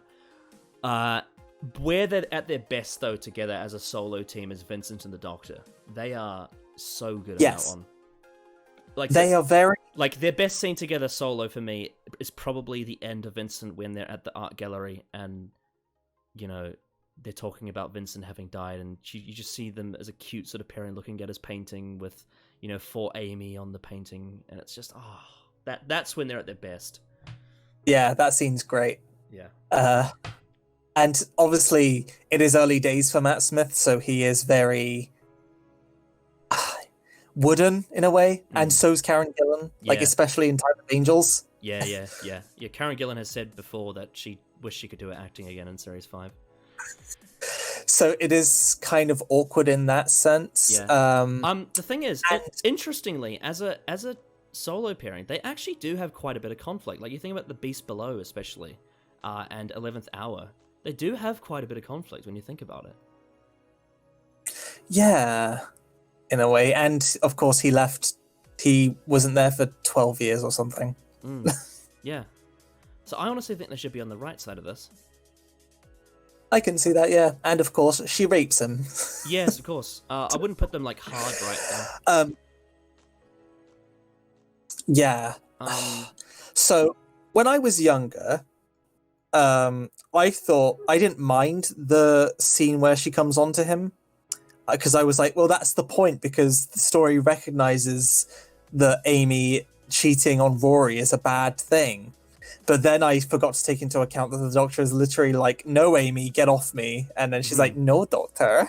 Oh, dear. Yeah, so I reckon we should put them, in terms of conflict, we should put them around about, like, here-ish. And then, what were we going to say next? I don't know. The rest slipped my mind. You were going to say and... But yeah, it's like kind of... Yeah, like I realized at that point that, oh, okay, that Amy's character arc probably isn't as well thought out as I initially thought. Mm-hmm. Yeah, so I personally am not the biggest fan of them, and I don't hate them necessarily, but I don't particularly rate them, so I might say that they're slightly on the fail side for me. Which is a controversial opinion, because they're a very popular pairing. I wouldn't be as harsh. I'd put them slap bang on the line. And to go into The Big Bang for a second, even though I know that has Rory in it, but this scene only has the Doctor and Amy. It's the reason why he took her with him. On one hand, I think The Big Bang, The Pandorica Opens, is Matt Smith's best performance as the Doctor. I think absolutely nails in that story. It's not too wooden, but it's also not too annoying and over the top. He's noticeably a lot more confident than he is in a lot of Series 5, which was refreshing for me on rewatch. He's also great in Vincent of the Doctor as well, I will say that. But there's quite a few episodes in Series 5 I find him to have... He lacks screen presence and he's a bit nervous. Especially like Vampires of Venice and Beast Below. Like some of the lines he's delivering, I'm like... This guy just looks like he doesn't like the camera being pointed at him, you know? Whereas with Pandora Opens Big Bang, you can really feel like he's really putting everything he has into it. And I think that, for me, is my favorite thing about the story. Because, honestly, I'm not the biggest fan of the Pandora Opens Big Bang. But what I will say about it is I think Matt Smith, as an actor, really excels in it, which I will give credit for. Yeah, that's my favorite performance of him. Yeah. I think but then you have that... I think my favorite performance is... there's a few of them, because the thing is with other Doctors, you can sort of point to one and be like, yeah, that's their best one. Like with Eccleston, you'd be like Dalek. With Capaldi, you'd be like Heaven Sent, even though I know you don't particularly care for it. And with like Tennant, I'd probably say like Midnight is his best. Whereas with Smith, there's like a few that are sort of around the top for me. Like Pandora Opens Big Bang is one, Name of the Doctor is one, God Complex is one, Doctor's Wife is one, and I don't really know which one I prefer. That's fair enough. Yeah. But yeah, when we get to that scene where he's like, Amy, do you want to know the reason why I took you with me? Your house was too big. I had a mystery to solve. How could I resist? And I have such conflicting feelings about that. Mm-hmm. Because on one hand, in that moment, because it's probably because of Matt Smith's performance, he's being so gentle and like caring for her and being like, you won't need your imaginary friend, Amy, but it's like, in a sense, I get that he's like, he cares about her emotionally, but at the same time, it's also the start. It's the start of 11 only taking his companions with him because there's a mystery about them. Yeah, and that does degrade a bit for me, just a bit. Yeah, so maybe we should, like, keeping them where they are here would be good. Do you reckon? Yeah. Yeah. I think their dynamic is much better with Rory, honestly. I have cracked open a cold one with the boys. With the boys. Alrighty. Now Rory comes on board. So we have the 11th Doctor, Amy, and Rory. This obviously covers, Vampires of Venice, Amy's Choice, Hungry Earth, Cold Blood, Pandora Opens Big Bang, pretty much everything from Pandora Opens Big Bang all the way to, like, I mean, you get God Complex, and then Closing Time doesn't really count, but then, that's pretty much all the way from Pandora Opens Big Bang all the way up to Angels Take Manhattan, really, aside from a few stories which we'll get to with River Song later. We'll ignore the solo shit like Closing Time and Doctor the Widow and the shit and stuff. Yeah. And A Christmas Carol. Yeah. Okay, I'm very conflicted on this one because I have a lot of problems with Series 6 and with how some of these companions are handled. But in comparison to the one we just talked about, Rory Williams as a character, I don't like the whole thing of him constantly dying. I don't like the way Moffat writes his character arc. But in terms of his actual personality, I do think he's a relatively likable character. And I think Arthur Darvill is very charming. And in terms of the actors' chemistry, Arthur Darvill really is kind of the butter that sticks this team together for me. Like, he's just such an asset to them. But then at the same time, these three appear in some of my least favorite Doctor Who stories.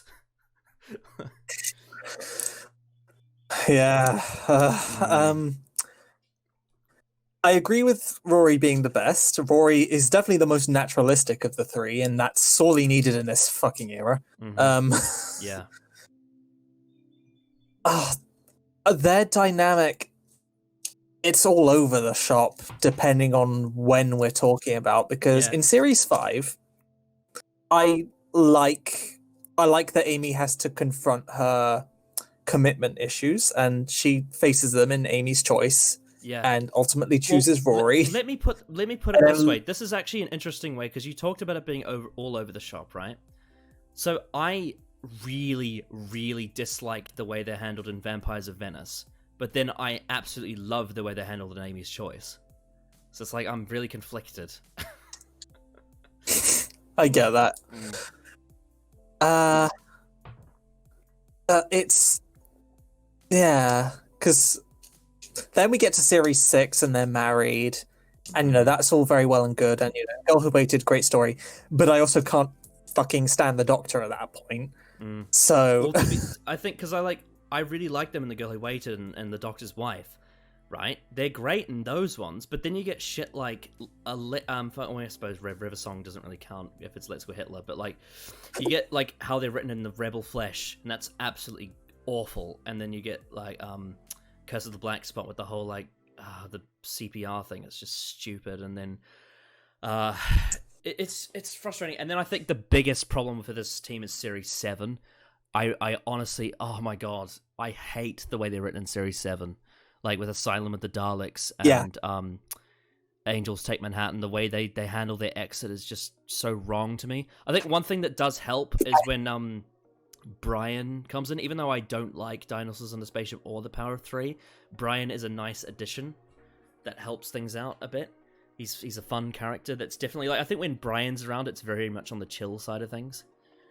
But I just think, like, I feel like there is something to be said about they do have some fun chemistry as a trio. I just really don't like the narrative that Moffat wrote for them. It's just so all over the place. And so... Same. I think because Rory's in there, I feel like there has to be more conflict than the previous one. Yeah. In terms of entertainment value, Rory being there helps, but then also the fact that this is mostly Series 6 and 7, it doesn't also help that either. And the Doctor's worse. Yes. Yeah. It's probably my turn to rant. God, where do I start? Because then we won't talk about A Good Man Goes to War because that's with River technically. Same with Let's Go Hitler and Wedding River Song as well. I suppose Angels Take Manhattan is technically River as well. She's basically a non-presence in that story, but we have because again, like, they were sort of building up some goodwill during Series 6. Because again, Girl Who Waited, great story. Doctor's Wife has some good moments between them. I don't like the Doctor, but Amy and Rory is still fairly solid in that run. And they're great in Amy's Choice, I think. And I would also say, even though it's not focused on them as a trio, I do think they're all really well written in God Complex too. But then again, like you said, you get the shit stuff like Vampires of Venice and the Rebel Flesh and the Curse of the Black Spot, and then we'll get to the River stuff. And then Night Terrors as well. I forgot about fucking Night Terrors. Oh, that's shit as well. People give that story way too much credit just because it's scary, but really it's not crap. It's really not. I think Series 7 for me though is when most of the issues come in with these three, like Asylum of the Daleks especially. Asylum of the Daleks, the story that kills. I'm pretty sure Mr. TARDIS Review said this in his recent like Daleksember thing back in 2019 for Asylum of the Daleks. The story that completely kills any goodwill I could possibly have for Amy Pond, and honestly Rory as well. Just their divorce is. Yeah, and it's contrived. It's like people will like say to me like, "Oh, but then how can you dislike that, but then be all good with the Rose Mickey thing?" And I'm like, because it's well written. Because it's natural with Rose and Mickey. Everything that happens progresses within the story and it all like lines up. And yes, they are nasty to each other, but it makes sense and it's like it's beneficial to their characters and they like and where they go. Whereas with Amy and Rory, the divorce subplot is just awful. It's so poorly written. It doesn't mean anything.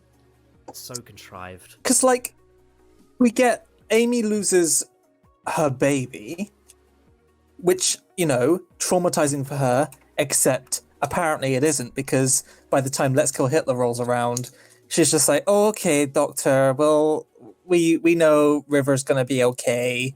Like, they're just kind of fine with it at that point.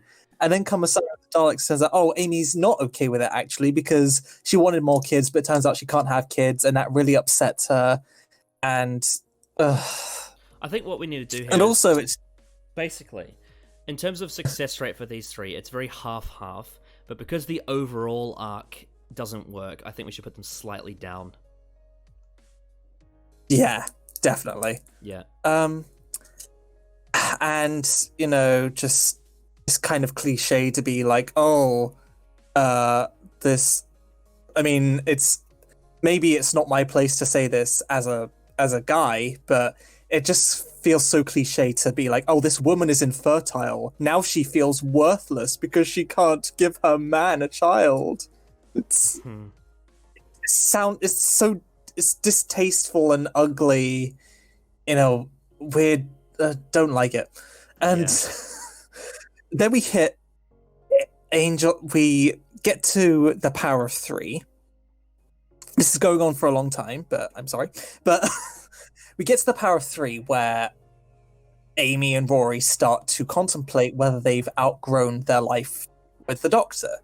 And that would have worked so well if they had left that way, because the whole point, it felt like the whole point of Amy at this point was that she had to grow up, because she met the Doctor as when she was 7, and, you know, he was her imaginary friend, and she kind of was stuck living in her own childhood because the Doctor had damaged her, had basically ruined her life, and, you know, she was left fantasizing about him for years.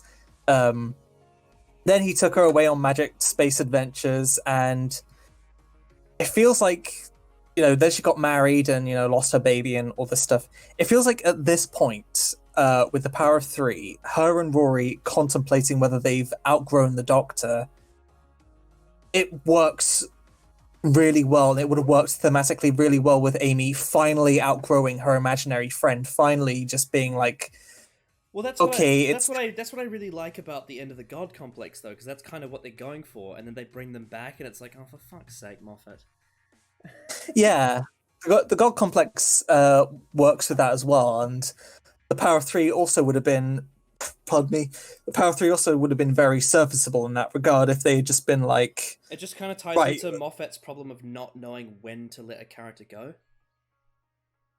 Yeah, it would have thematically tied in so well because Amy is finally grown up. But then right at the end, Brian Reynolds was like, no, you haven't actually. Also, Go back with him. I just noticed something. Just thinking about it. There isn't a single, like, main, because we're not counting, like, people like Adam Mitchell. There isn't a single main New Who companion that didn't return after their exit. Because Rose returns after her exit, so does Martha, so does Donna, so does Jack, so does Amy and Rory, so does Clara, so does Bill. Like, is Chibnall going to be the first one to actually do this, where the companion exit is the last time they appear on screen? But when 13 regenerates, Graham is going to appear as a hallucination and offer her a one last time. G'day, mate. It's the first face your face saw. It'll be fabulous. God, I don't know why I made him Australian. But yeah, there's so many just weird creative decisions with that team, and I also I don't like the 11th Doctor. Amy, no, and Rory I like, but their relationship just kind of, aside with the Daleks butchers it. It just sounds like I'm being really unreasonable and harsh on them, but it's just a period of who I don't really like that much. Yeah, so I just don't want to put them too low, because the times that they get it right is actually really good. That's true, because again, Girl Who Waited and Amy's Choice. Amy's Choice, yeah. I would put them about on par with the Series 5, like 11 and Amy solo one. About. I think in terms of conflict, there is definitely more conflict. In terms of there's more conflict. In terms of success, I feel like I want to put it below just because Series 6 and 7. That's fair enough. Yeah. Ugh. Just the whole picture, 11... the whole picture just doesn't fit. Yeah, because I think 11 and Amy have better chemistry when Rory is around, but obviously, Yeah. when Rory is around, they have worse stories. The thing is, it's like this dynamic comparatively, it's more fun, but it's also more shit. So there you go. Yeah. Well, speaking of which, we have speaking of which, we have River Song. So, Pandora opens Big Bang, Impossible Astronaut, Day of the Moon, Good Man Goes to War, Let's Go Hitler, Wedding of River Song, and Angels Take Manhattan. Do we also lump in Time of Angels with this as well, considering River was in that story? I think she's more of a side character in that, a bit like Silence in the Library. That's fair enough. Maybe. I don't know. I feel like Pandora Opens Big Bang is more sort of when she becomes a proper companion. Or even possible my problem, yeah. My problem with River Song, she is a mystery box character, and she doesn't even really feel like a character. She feels more like, it's so hard to describe. She's a time anomaly. Yeah, she is Moffat's promise of things getting better. She's a Moffat concept. Say again, sorry? She's a Moffat concept is what she is. Yes. Yeah, and when she appears in Silence in the Library, she's there to basically be like, oh, Doctor, the show's going to be so good when I'm in it. Doctor, you will become your true self when you know me. So that's kind of annoying.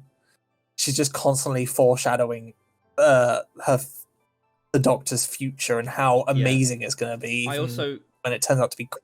I also can't stand the sexual innuendos either. I was just about to get to that. Yeah. Also, River Song has absolutely no chemistry with her father, with Rory. Nothing. They don't click at all. River Song has absolutely no chemistry with anyone. She is just apart from layers of. I'd say she has good chemistry with Peter Capaldi and Tennant, but in the Smith era. Oh, okay, them. Yeah. But like in the Smith era, she has no chemistry with anyone. She's just a layer cake of sass, which people like fawn over. And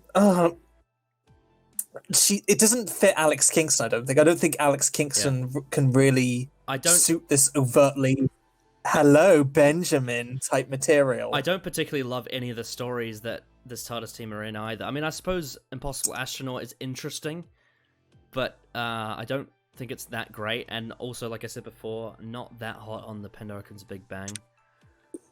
But then you get stuff like Good Man Goes to War, Let's Go Hitler, Wedding of River Song, Angels Take Manhattan. They can all just burn in hell. Yeah. 11 and River have. I think they have the least interesting chemistry because, I don't think Alex Kingston could pull off this sexual material, and Matt Smith definitely can't pull off this sexual material. No. They don't even.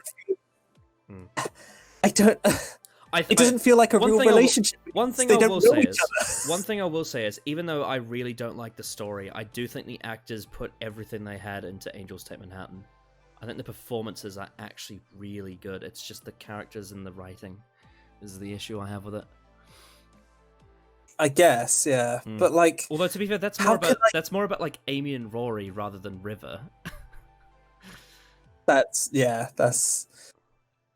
like, how am I like these? I get that they have a back to front timeline, but like, I can't really believably buy that they have like a romantic connection, really hot, steamy, sexy action when they don't really.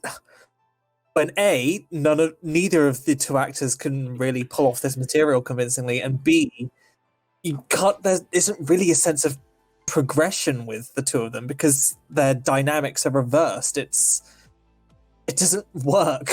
It doesn't feel natural. It's almost like Moffat was trying too hard to break gender stereotypes, which is kind of respectable in a small way, but I just don't think it works. Like, felt like he enforced them in a way, because River Song is just like the Doctor being a sub is very weird. Oh yes, oh let's dear. break honestly, reason. I know this. I know this is again. There are people that love this team, but we're not. We're not catering to an audience. We're catering to ourselves. I think they should be close to failure.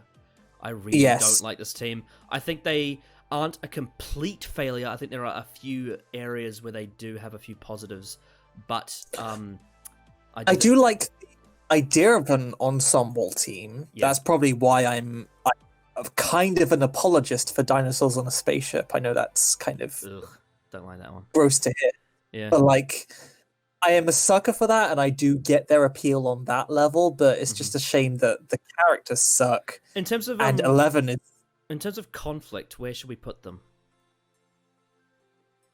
there is a bit of conflict concerning River Song pretty much all the fucking time in terms of where she is in the timeline.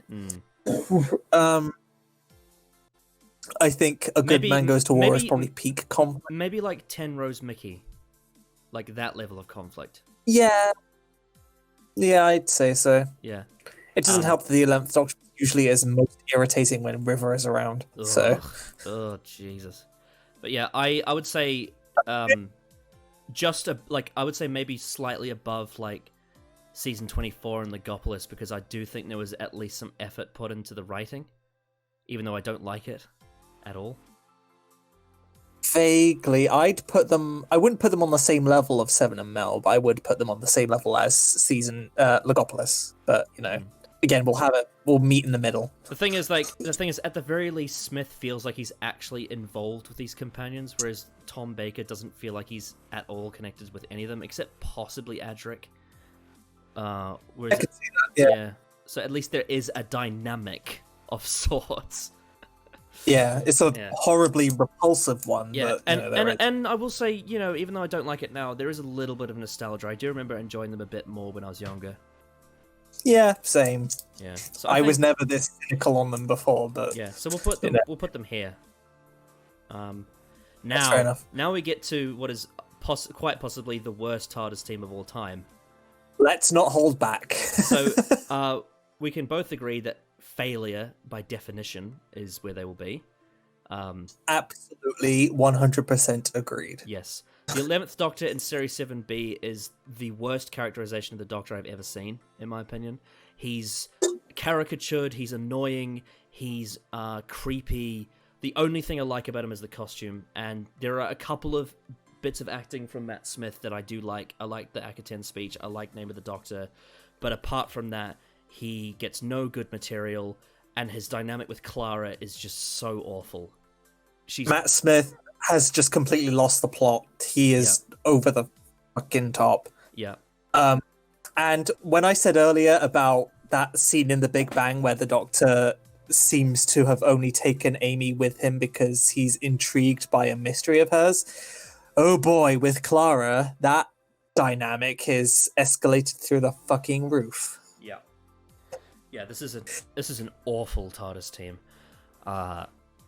And oh my god, I can't stand the sexual innuendos with River are annoying, but at the very least I can be like, okay, they're a married couple.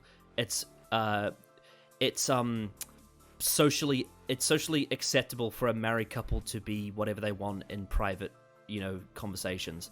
But with this, an enigma wrapped in a skirt with us that's a little too tight, I'm just like, no. This is my Swedish boyfriend. The Doctor sees his companion as a trophy to be won, in a sense. Mm-hmm. Like, that's the lens he's looking at her through, because he's sulking about losing Amy and Rory, and the thing that makes him get off his ass to explore the universe again is he wants to find out this mystery about this girl. I'm so baffled that people give shit to Tennant for being losing Rose is why he treats Martha the way he does, and they're like, oh, that's unbearable. And I'm like, for God's sake, have you seen what 11 does with Clara? After losing Amy and Rory, he completely loses his fucking marbles. Yeah. He actually you are the only mystery worth solving. He actually becomes a creepy, awful person. Yeah, he's only keeping her along to stalk her as a child, which is quite noncy. Objectify her, skirt that's a bit too tight. Just obsess over her all the fucking time. Yep. And again, view her as a trophy to be won because she just is constantly trying to find out her secret, which she doesn't even know about. They have Matt Smith and Jenna Coleman. I think Jenna does serviceable work here. She's definitely much better in series 8 and 9. She's a bit of an empty shell here, though. I rewatched a couple of scenes recently, and she just doesn't have much to do. Like during the Akatinge speech, she's just sort of standing there looking a bit bored.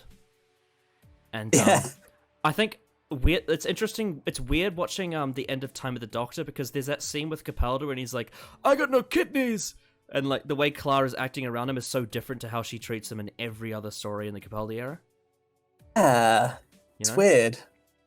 And I get the sense that it's the same complaint people have now with the fam, like Jodie and Mandip and Tozin and Bradley Walsh have great chemistry behind the scenes, but then on screen that doesn't come through. I get that same feeling with Matt and Jenna. Like, I've seen them in interviews and they have like great fun banter, but then in the actual episodes, there's something's not coming through. The chemistry isn't quite there. Yeah, I think if I were to maybe give a slight positive to it, I do think they work better in the Snowmen than they do in the rest of Series 7. Because I guess so, Because yeah. at the very least, Clara has an interesting character trait to work off. Like, she's kind of this sort of, Victorian, nanny sort of thing, and she's got her own little, like, it's very caricature, but she's got her own little quips, and it's a bit sort of, it's that sort of thing. Whereas with modern day Clara, she's just a completely vapid, empty shell of a character, and it's just all just a mystery, and it's all sexual, and it's terrible. In terms of and people. Sorry, you continue. I was also going to say, like, where the hell do we put them in terms of conflict? I don't really know what to do here. They have a bit in like Journey to the Center of the TARDIS, but then that's erased. And I guess a bit in Day and Time with the Doctor when she's like, "Change the future, you clever boy." Yeah. Oh God, I hate that scene in Journey when the Doctor's like abusing her and being like, "I need to know who you are." Ugh. And people are acting like, because like we said about Ten and Rose being smug, and we say that's the point. People try to say, well, the point of Series 7 is that the Doctor has to learn to not treat Clara as an object. He never does learn to not do that. He only does that when he regenerates.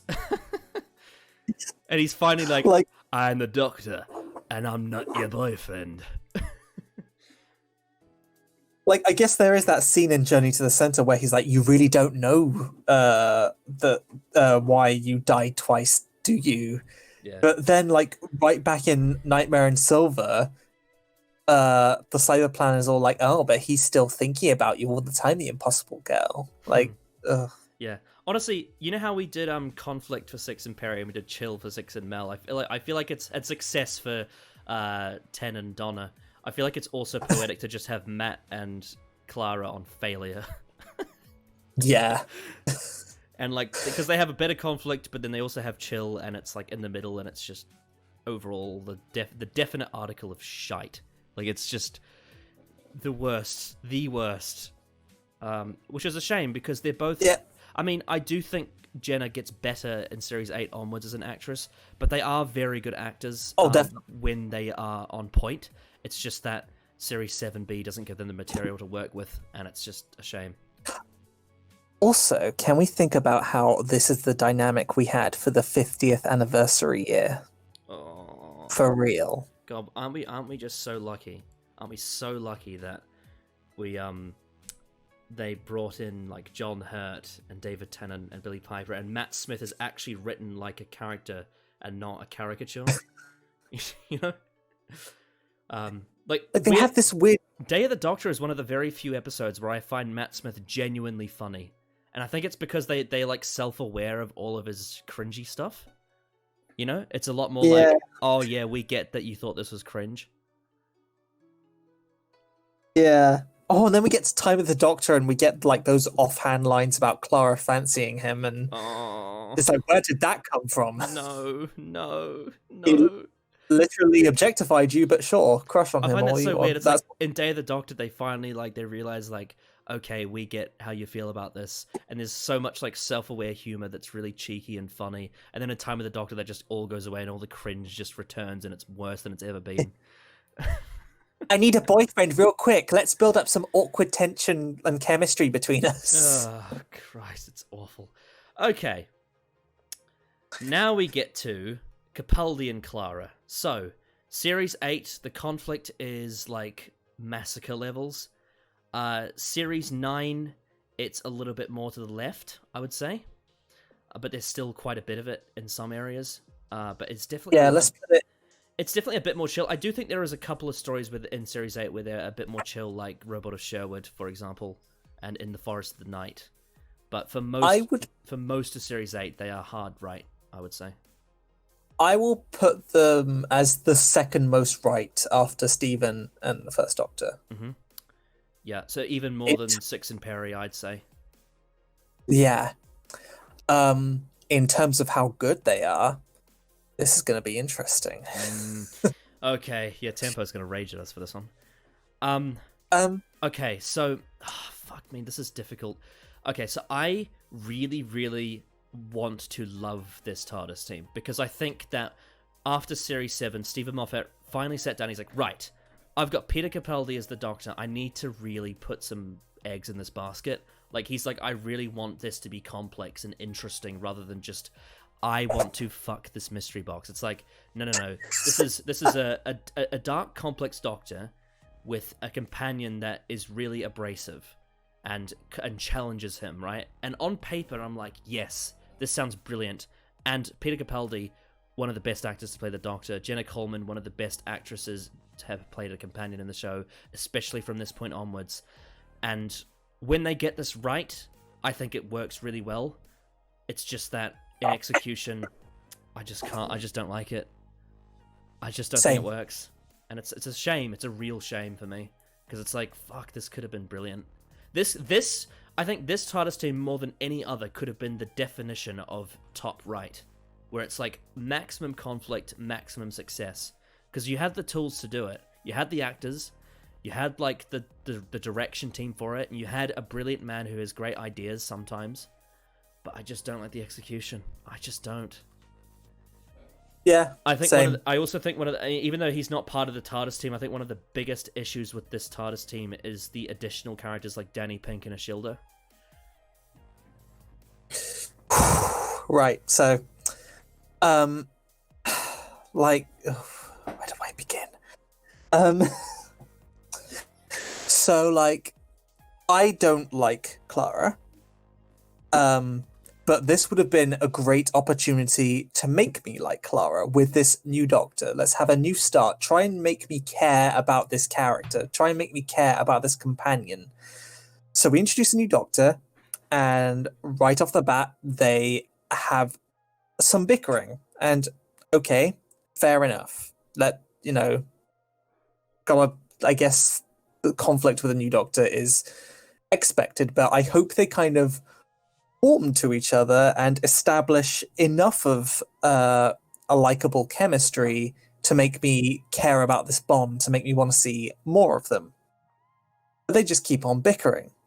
They have moments of niceties towards each other, like, again, Robot of Sherwood, like, I guess Time Heist as well. In the Forest of the Night, maybe? Sort of, yeah. But although, to be fair, In the Forest of the Night is more so just them resolving conflict they hadn't killed the moon. Yeah. But as I said earlier, when there is so much conflict between the two, they are just ripping each other's faces off all the fucking time. And it's just, there's so little, like, rays of sunshine in that storm, so to speak, that I just don't care. I don't want... Because I get some people like, well, that's the point. It's really compelling. drama because they're a toxic relationship in a sense. But the difference is But like when it's unlike something like Tennant and Martha, they don't have that time to become friends and be great with each other. Because the thing with Tennant and Martha is like, as much as I see people all the time like, oh, he treats her like shit.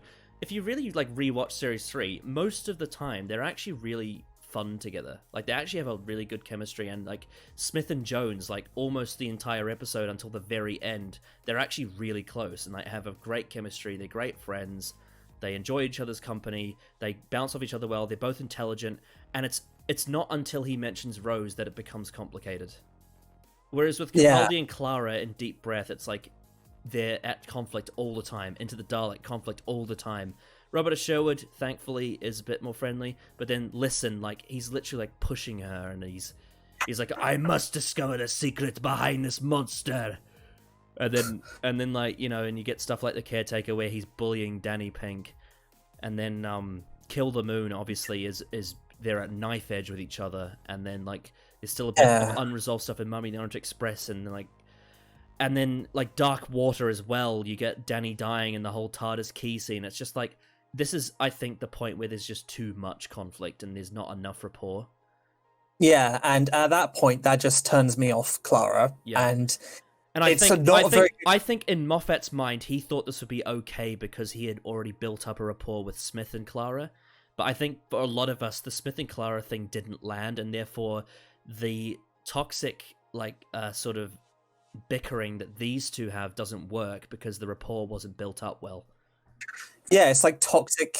It's toxic with Matt and Jenna. So narratively, Series 8's conflict isn't earned because of how shit Series 7 is, you know? Yeah, and we've had 2 series in a row where the companion and the Doctor have a shitty, toxic relationship. Yeah. And at that point, I just don't want to stick around with them.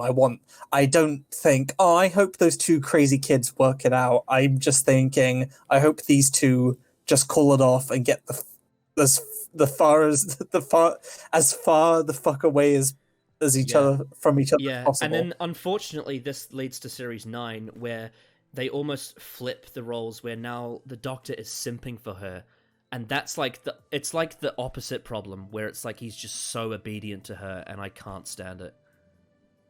Yeah. The only time it really works for me is Face the Raven and Heaven Sent, because it's just so damn well written and it perfectly works for Clara's character, for her ego to be her undoing. Unfortunately, Hellbent, then that ruins that. But, and I also just can't really buy that shift in their relationship, because, like, okay, they had all this bitterness in Series 8, Last Christmas comes along, and apparently they've solved their drama. Okay, try and show us that they've solved this drama. Then they spend all of The Magician's Apprentice separated. Then they spend like half of Under the Lake separated. Mm-hmm. Then Clara's not even in The Woman Who Lived. Then they spend the entirety of the Zygon inversion separated. Sleep No More is no character drama at all. And then finally in Face the Raven, out of nowhere, we're like, oh my god, finally, this is what we wanted the whole time.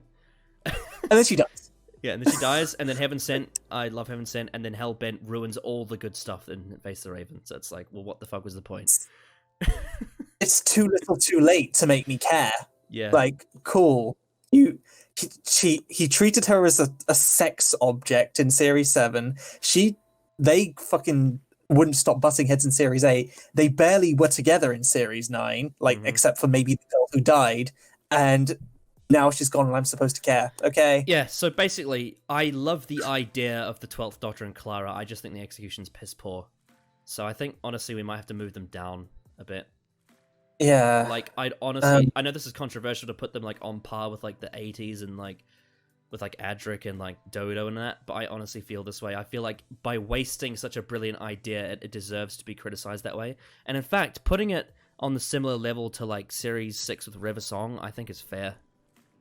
And I also really, really dislike how, with any other period of the show, like, because, as you said earlier, you like the E-Space trilogy, but you don't like the TARDIS team. But the TARDIS team isn't really like, not everything about the East-based trilogy relates back to the regulars in a sense. Like Mhm. there are aspects outside them which you can enjoy.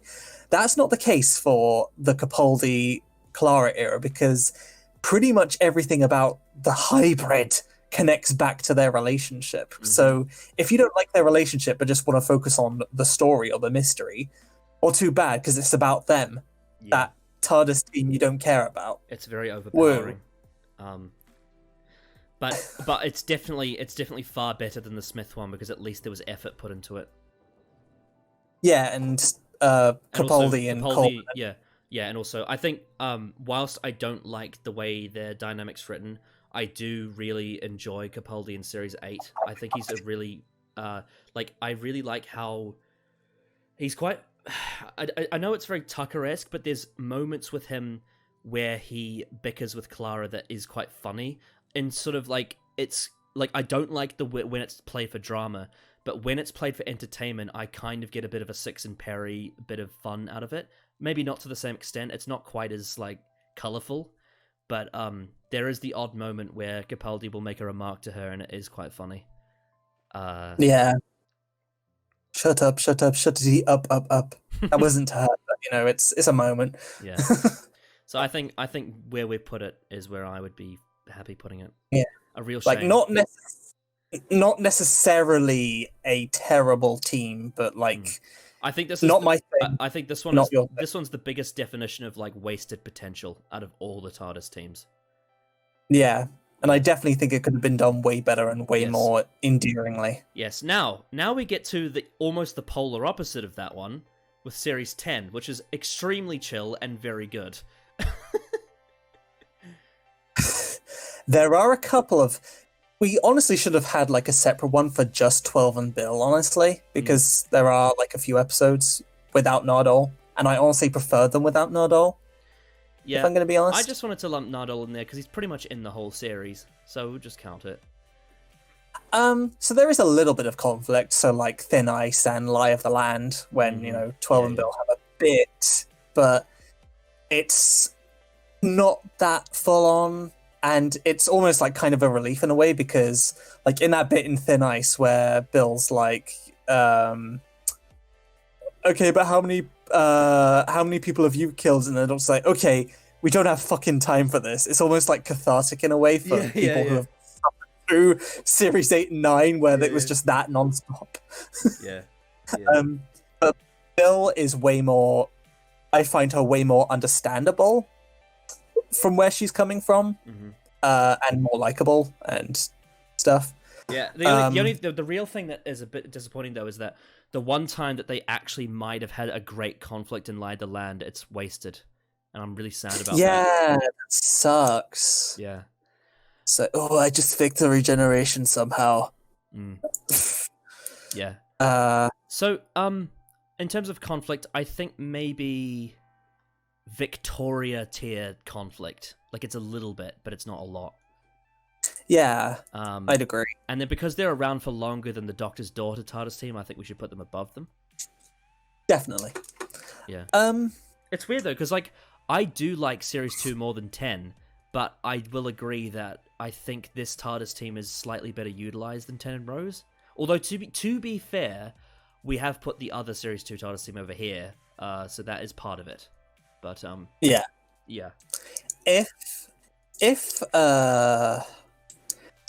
I don't know, because I hate to say this, because I don't actually mind Nardole that much, but if Nardole were taken out, and the Monk trilogy was actually any fucking good, it would probably be up there with the top row for me, but the Monk trilogy is crap, and Nardole is just kind of a spare part that I'm not keen on. The only thing with Bill is, like, I find it to be a really fun character, but I don't think she gets that much character development, and that's the main issue I have. Is I wish she had a bit more. Fair enough. Yeah. Like, I get what the whole point of it is that they wanted to strip her back and sort of keep her, as sort of the relatively the same person for the whole series, so it's just a bit of fun adventure, and I get that. But personally, what I like in Doctor Who is I like a bit of risk taken. Like, that's why I vastly prefer someone like Martha, because every episode she gets such a brilliant amount of character development. Same with Donna. Same with Rose in Series 1, same with, like, some of these top row people like Ian and Barbara. It's just Bill is fun, but I just wish there was a bit more. And then the one time she, like, really gets that with, her mum in Life of the Land, it's in a shit episode. Exactly. It's a bit of a shame. So, yeah, should we put them around here? I would... Yeah, just about, yeah. Yeah? Yeah. Yeah, I'd agree with that. Almost on the opposite end of the Clara one, which I think was intentional. I think Moffat wanted that. I think he said that he wanted his next companion group to be the polar opposite of Clara in terms of style, and it definitely was. But now it's time for the best TARDIS team, the 12th Doctor and the Dean Bradley First Doctor. Oh yeah, I forgot about that. Oh dear. All TARDIS teams are made of glass, aren't they? They're all made of glass in a way. Yeah. They're all made of glass in a way. Right, so this one's going to be weird. This one's going to be weird. This is the most recent TARDIS team, the FAM. I think in Series 11, it's a bit like these two, where it's like, it's really chill, but I just don't really care about them. And then when you get to Series 12, they do have a little bit more conflict, like in stuff like haunting and whatnot. But then... It's really wooden, though, it's and really stiff. wooden. I'm not 100% sure how you feel about this TARDIS team as a whole, but I definitely think they belong in the failure category. Where I'm not sure where to place them is on the chill to conflict scale. I would put them right around where Smugglers 1, Ben and Polly are, I think. Because of Series 12. Yeah, and like there is... They have, actually, you're right, they have a little bit more conflict in Series 12 than 10 and Rose do, don't they? Yeah. My stance on the FAM is, yes, there are too many of them. And also, like, I've said this on Twitter a few times, but when I'm actually watching them, I really like them. I really enjoy them. I am really endeared by their comedy, and I'm invested by their drama. As soon as the episode's turned off, I completely forget about them. I feel nothing for them out when I'm not watching them, and that's really strange because, like, someone like Leela or Sarah Jane or Jamie, Victoria, Tegan, even Martha, Donna, Bill, they stick with me for many months after watching an episode. But with the FAM, I'm just them. I think it's the I think it's kind of the iceberg thing of like. With world building and character building, the iceberg effect is like what you see is above the water, and then you can imagine what's in the iceberg below the water. Whereas with the FAM, is like they're just this sort of floating island where there's nothing below the water for them. It's just like what you see is what you get on screen, and then after that, there's nothing. They just like when the episode ends, they just switch off. They're not real people, and that's the problem I have. They just have no depth to them whatsoever, and you just never think about them because they're so generic. Yeah, there's like a weird, I think you've hit the nail on the head there. Yeah, I also think, character-wise, like, there's just so much stuff that's not earned. Like, the Doctor's character in Series 12 having her changes. I put this on Twitter recently.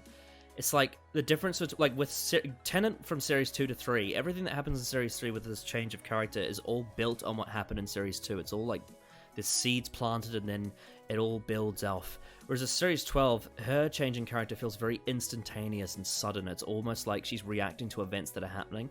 Like the Master coming back, like Gallifrey being burned, like finding out there's more Doctors. It's very continuity heavy. It's never to do with anything that happened in Series 11, and that's a big problem for me. It's not satisfying. And then, of course, you got stuff like the basketball dyspraxia and like Yaz's depression. It all just comes out of nowhere. It's not well built to, I don't think. It's kind of similar to Chibnall's work on Torchwood in a way, because I don't know if this is a hot take, but when I was watching Series 1 of Torchwood, I did not give a single fuck about Tosh or Ianto. They were complete Cypher spare parts as far as I was concerned. And then right at the last minute in Fragments, I think it is, suddenly... I hadn't seen Fragments, by the way, so don't spoil it. Okay, we suddenly get a ton of backstory for them in Fragments, which that is very last minute and is very care about them kind of thing. And that's kind of what it feels like with the fam in a sense. Like nothing. Here's a backstory. Yeah, there's no foreshadowing. And Yeah. it just feels like being invested in them isn't worth it, because it's like, well, anything could happen. Yeah, like going back to what you said about how they're just very surface level. Like, let's take a companion who I don't like. Who's a companion? Like, I don't particularly like Rose beyond Series 1, like with Tennant. I think she does grate on me a bit, but when you switch the television off, I could imagine further adventures she and the Doctor would go on. I can't with the fam. You can also, even if you don't like Rose, you could also write an entire Wikipedia page about her character and what she likes, dislikes, what she does, and her character arc. Whereas with the fam, it's like, Ryan lost his grandmother, Graham lost his wife, Graham has cancer, Ryan is dyspraxia, Yaz has depression and a family, Jodie is riddled by her past and wants adventures. It's all just bullet points, and that's a big problem for me. And then there's the problem. There's the problem of 13, because I like the 13th Doctor enough. I don't think she's amazing by any. There's a bit of a disconnect between her and the fam, and like the story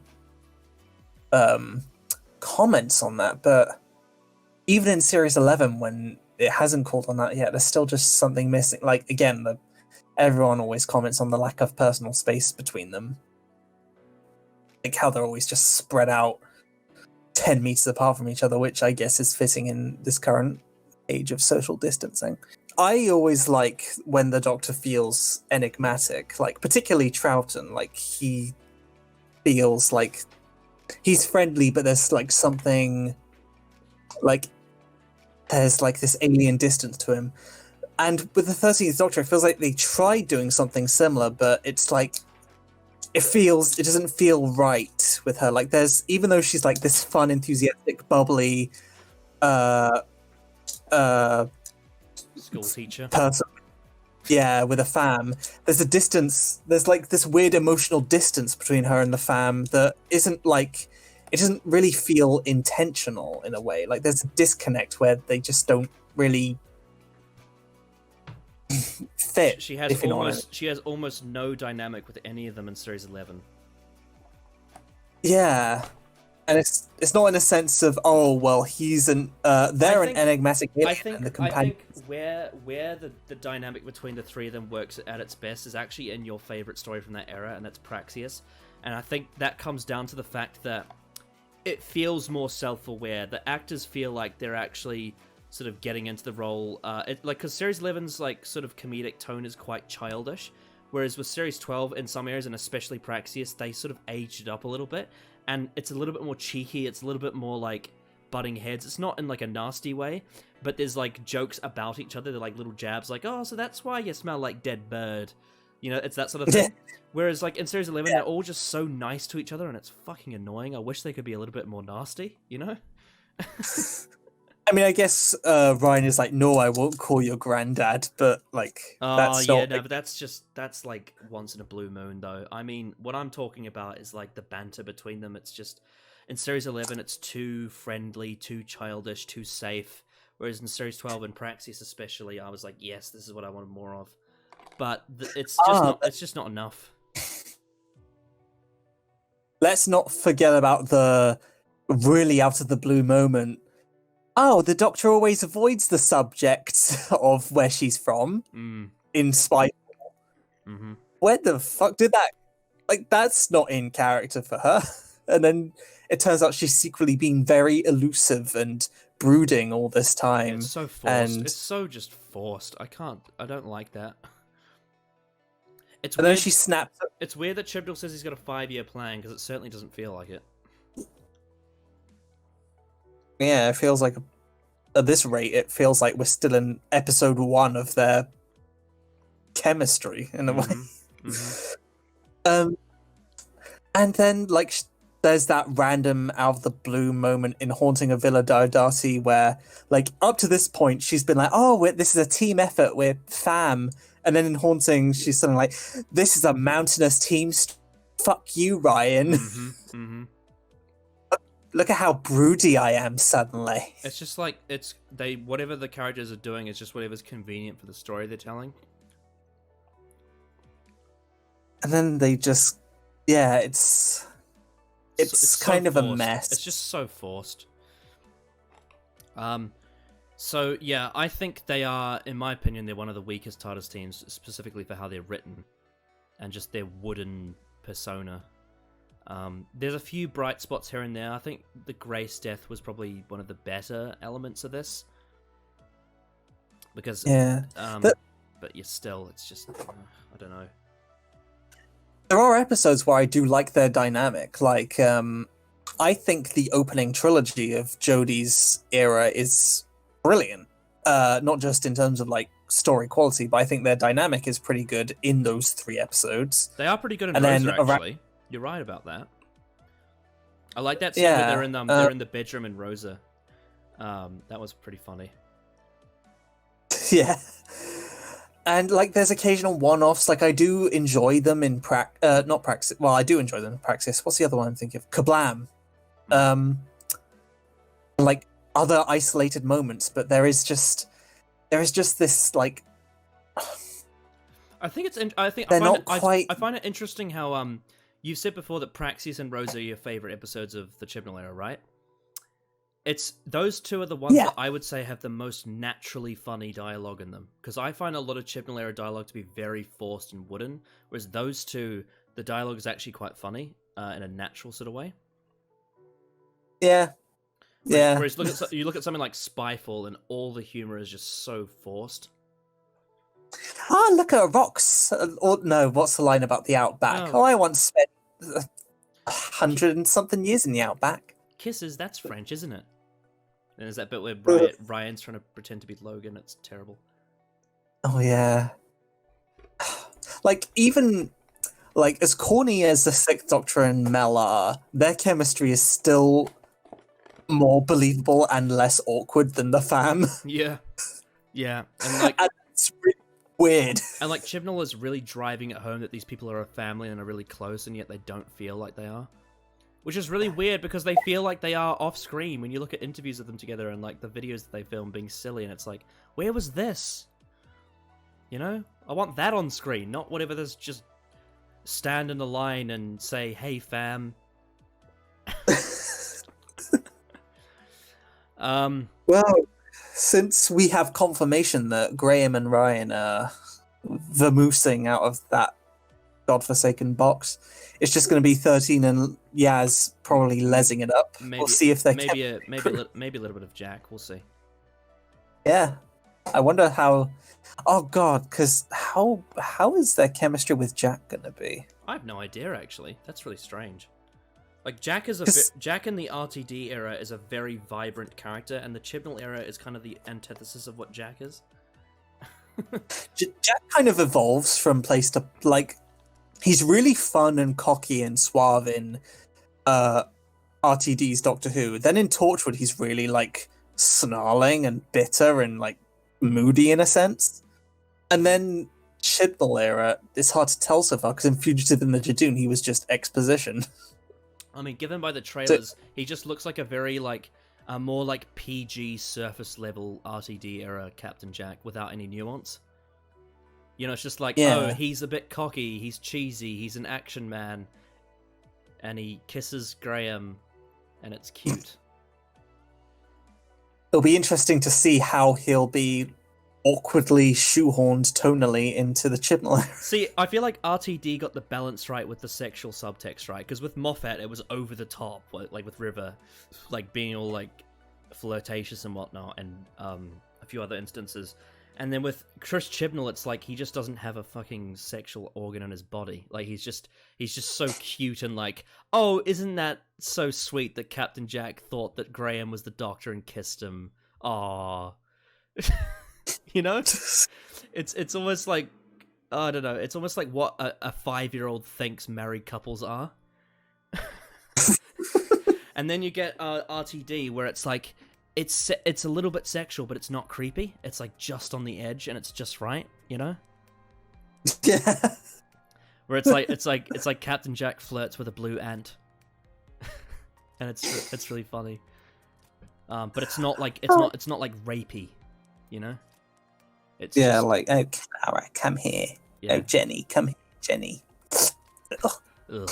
why did I do that? Yeah.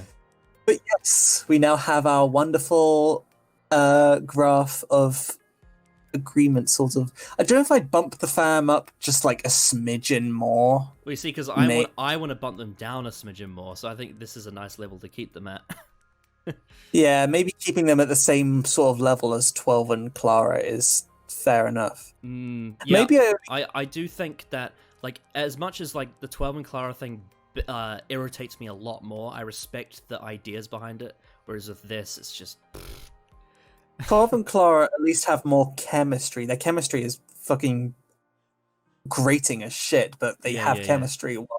Yeah. While the fam are nicer and sweeter, but there's almost no real flavor there a lot of the time. I think putting them on par with the River Song team is fair. Yeah, there are 4 of them, and that's about it. It's kind of there's 4 of them, and I feel like the fam, the River Song team, and the Boomtown team like exemplify the very pinnacle of each showrunner. It's like the fam is like everything that Chris Chibnall is defined by as a showrunner, and then the River Song, Rory, Matt Smith, and Amy team is everything Stephen Moffat is as a showrunner, and then Mickey, Nine, Rose, and Jack is everything RTD is as a showrunner. It's the good, the bad, and the ugly, and Exactly. Russell is the good. Yes. Chibnall is the bad, and Moffat is very fucking ugly. There you go. So, basically what we can say is from this is that most of the Doctor Who teams are really good, which is what you'd expect. We love this show. But in terms of conflict and chill, what have we gained from this? Have we learned anything? Well, that just kind of sounds like Netflix and chill in a way. I think based on this blank area in the top right, what we can say is that having some conflict can be really beneficial, like in the case of Nine and Rose. I think is the peak example of this. However, there has to at least be some rapport for it to work, because then you get a case like Capaldi and Clara. And then on the opposite end of that, you get the most top left team, which is Jamie, Troughton, and Zoe, where the rapport is almost always harmonious. However, there's a difference between something like this and McCoy and Mel, because they're both about as chill as each other, but there is a difference in what makes them great, what makes this team great, what makes this team shit. Yeah. I can't quite put my finger on what it is, though. Do we know what it is? Well, the second Doctor is a lot more in-depth than the season 24 7th Doctor. Because he's quite a, like, because Troughton just brings that weirdly, like, childish, but like, people always praise Matt Smith for being like, oh, he's so grown up, like, so ancient, but so young at the same time. It's like, piss off. Troughton does that way better. Yeah. And, like, he also has that friendliness, but also very mysterious, kind of multi-layered aspect to him. While McCoy just feels very much like clown. That's it. Yeah, I think that's the difference, is that McCoy and Mel is extremely surface level, and what gives it the comedic value is that it's very weird and obnoxious. It's like just so cartoonish and full of sherbet. Whereas with the second Doctor, Jamie and Zoe, is that they are also very harmonious most of the time, but they have interesting characters. And obviously also most, apart from the Dominators and the Space Pirates, like season 6 has great stories in it, like really, really well written stories. And also I think with some, like, for example, Zoe is interesting because she's intelligent, very good at maths. Jamie is interesting because he's, action heavy, and he's got a feisty attitude, and he's not quite boneheaded, but he's he's very simple. And I think the fact that the Doctor, Jamie, and Zoe all contrast in some ways, yet they all get along so well, is what makes them so fun. Yeah, and they're all distinct, while Mel is a computer genius, apparently. She's also a fitness expert that doesn't come into play in the McCoy era at all. Mm-hmm. And, Yeah. and she's upbeat and perky, cool. Yes. That's about it. And then we've also learned that chill and conflict doesn't necessarily predict success or failure either. You can have a bit of both or a bit of nothing of it and still have a success or failure. In the case of failure, you have Matt Smith and Clara, where they're not particularly lent either way, but they're just so terrible because of how it's done. Shite. Because the writing is just god awful. And then the opposite with that was like Ten and Donna, where the writing and the acting and everything about it is so brilliant, and they are such the perfect balance of conflict and chill that you get a bit of both. You have enough chill for it to be a really fun thing to watch, but then you also have enough conflict for the character drama to be captivating and interesting. And I think that's probably why there are quite a few people that consider them to be the best TARDIS team, or at least for New Who, because of that. If you get what I'm saying? Yeah. With that said, what is your favourite TARDIS team? That's a tough question, actually. I mean, it's certainly one of the ones near the top. It's got to be. I mean, I know for me, the worst one is definitely Matt and Clara, if not McCoy and Mel. Agreed. But in terms of the best one, I don't know. My favourite is... It's a toss-up between four of them, really. It's Second Doctor, Jamie and Victoria, Second Doctor, Jamie and Zoe, Fourth Doctor and Leela, and Fourth Doctor and Sarah. Mm. And, 2 and 4 are my favourite Doctors, so that makes sense. Yeah, I think at my heart of hearts, I'd probably have to go for a Davies one. This is a really tough decision, though, between these three, because I think that, like, Ten and Martha have the least... what's the word? It's hard to put my finger on it, but... They have the least, like, love out of the three of them, but I think they have the most development. So I think as a story, they are the most interesting for me to watch. However, 9 and Rose and 10 and Donna are just so perfect for each other. And it's like, God, what do I do here? I think 10 and Donna's probably going to be my choice, but it's tough, because I think, for me, the Series 3 TARDIS team is where I get the most meat to chew on with Tennant. And 9 and Rose is also just... excellent as well, but I also love the classic ones you mentioned too. Yeah, and I've got to give an honourable mention to the original TARDIS team as well, because Ian and Barbara are great. Yes, and woo, hooray! We have reached a decent conclusion of great TARDIS teams. Yes, we have. So, all of you watching, I'll leave a link in the description of you can do this alignment graph yourself if you want. Let us know what you thought of our picks. I know many people will be very pissed off that I put 10 and Rose more successful than 11 and Amy, but deal with it. Yeah. Did you enjoy this video, Will? Indeed I did. It's nice. This is my third stream, isn't it? Yes. Yeah, I've really enjoyed discussing all of these teams in depth. Mm-hmm. So, yes. 'Tis fabulous, and I'm glad you've had me once again, dear sir. Indeed. Well then, thanks for watching. I hope Lord Farr gets me up next. Oh, his alignment graph would be very different. Oh God, I'd be interested to discuss it with him, because 10 and Rose would be at the bottom for him. 10 and Rose would be at the bottom for him in terms of failure. Yeah, it'd be interesting. It'd be interesting for either one of us to discuss that with him. Like, I'm not going to do an impression of him, but like, they're so annoying and smug, and it's like, yeah, but that's the point. No, shut up. Yeah, well, the thing is like, if I could use that argumentation to put Capaldi and Clara at the bottom, but I'm not going to, because I recognize that it's better written than Smith and Clara. Yeah. You know? Yeah. Anyway. Yeah, this was fun. Hope y'all enjoyed watching. Yes, this was fun. Smash that like button. Do all the plugs for me. And all that stuff. Yeah, hope you all enjoyed, and join us tomorrow for day 23. Merry Christmas-ish.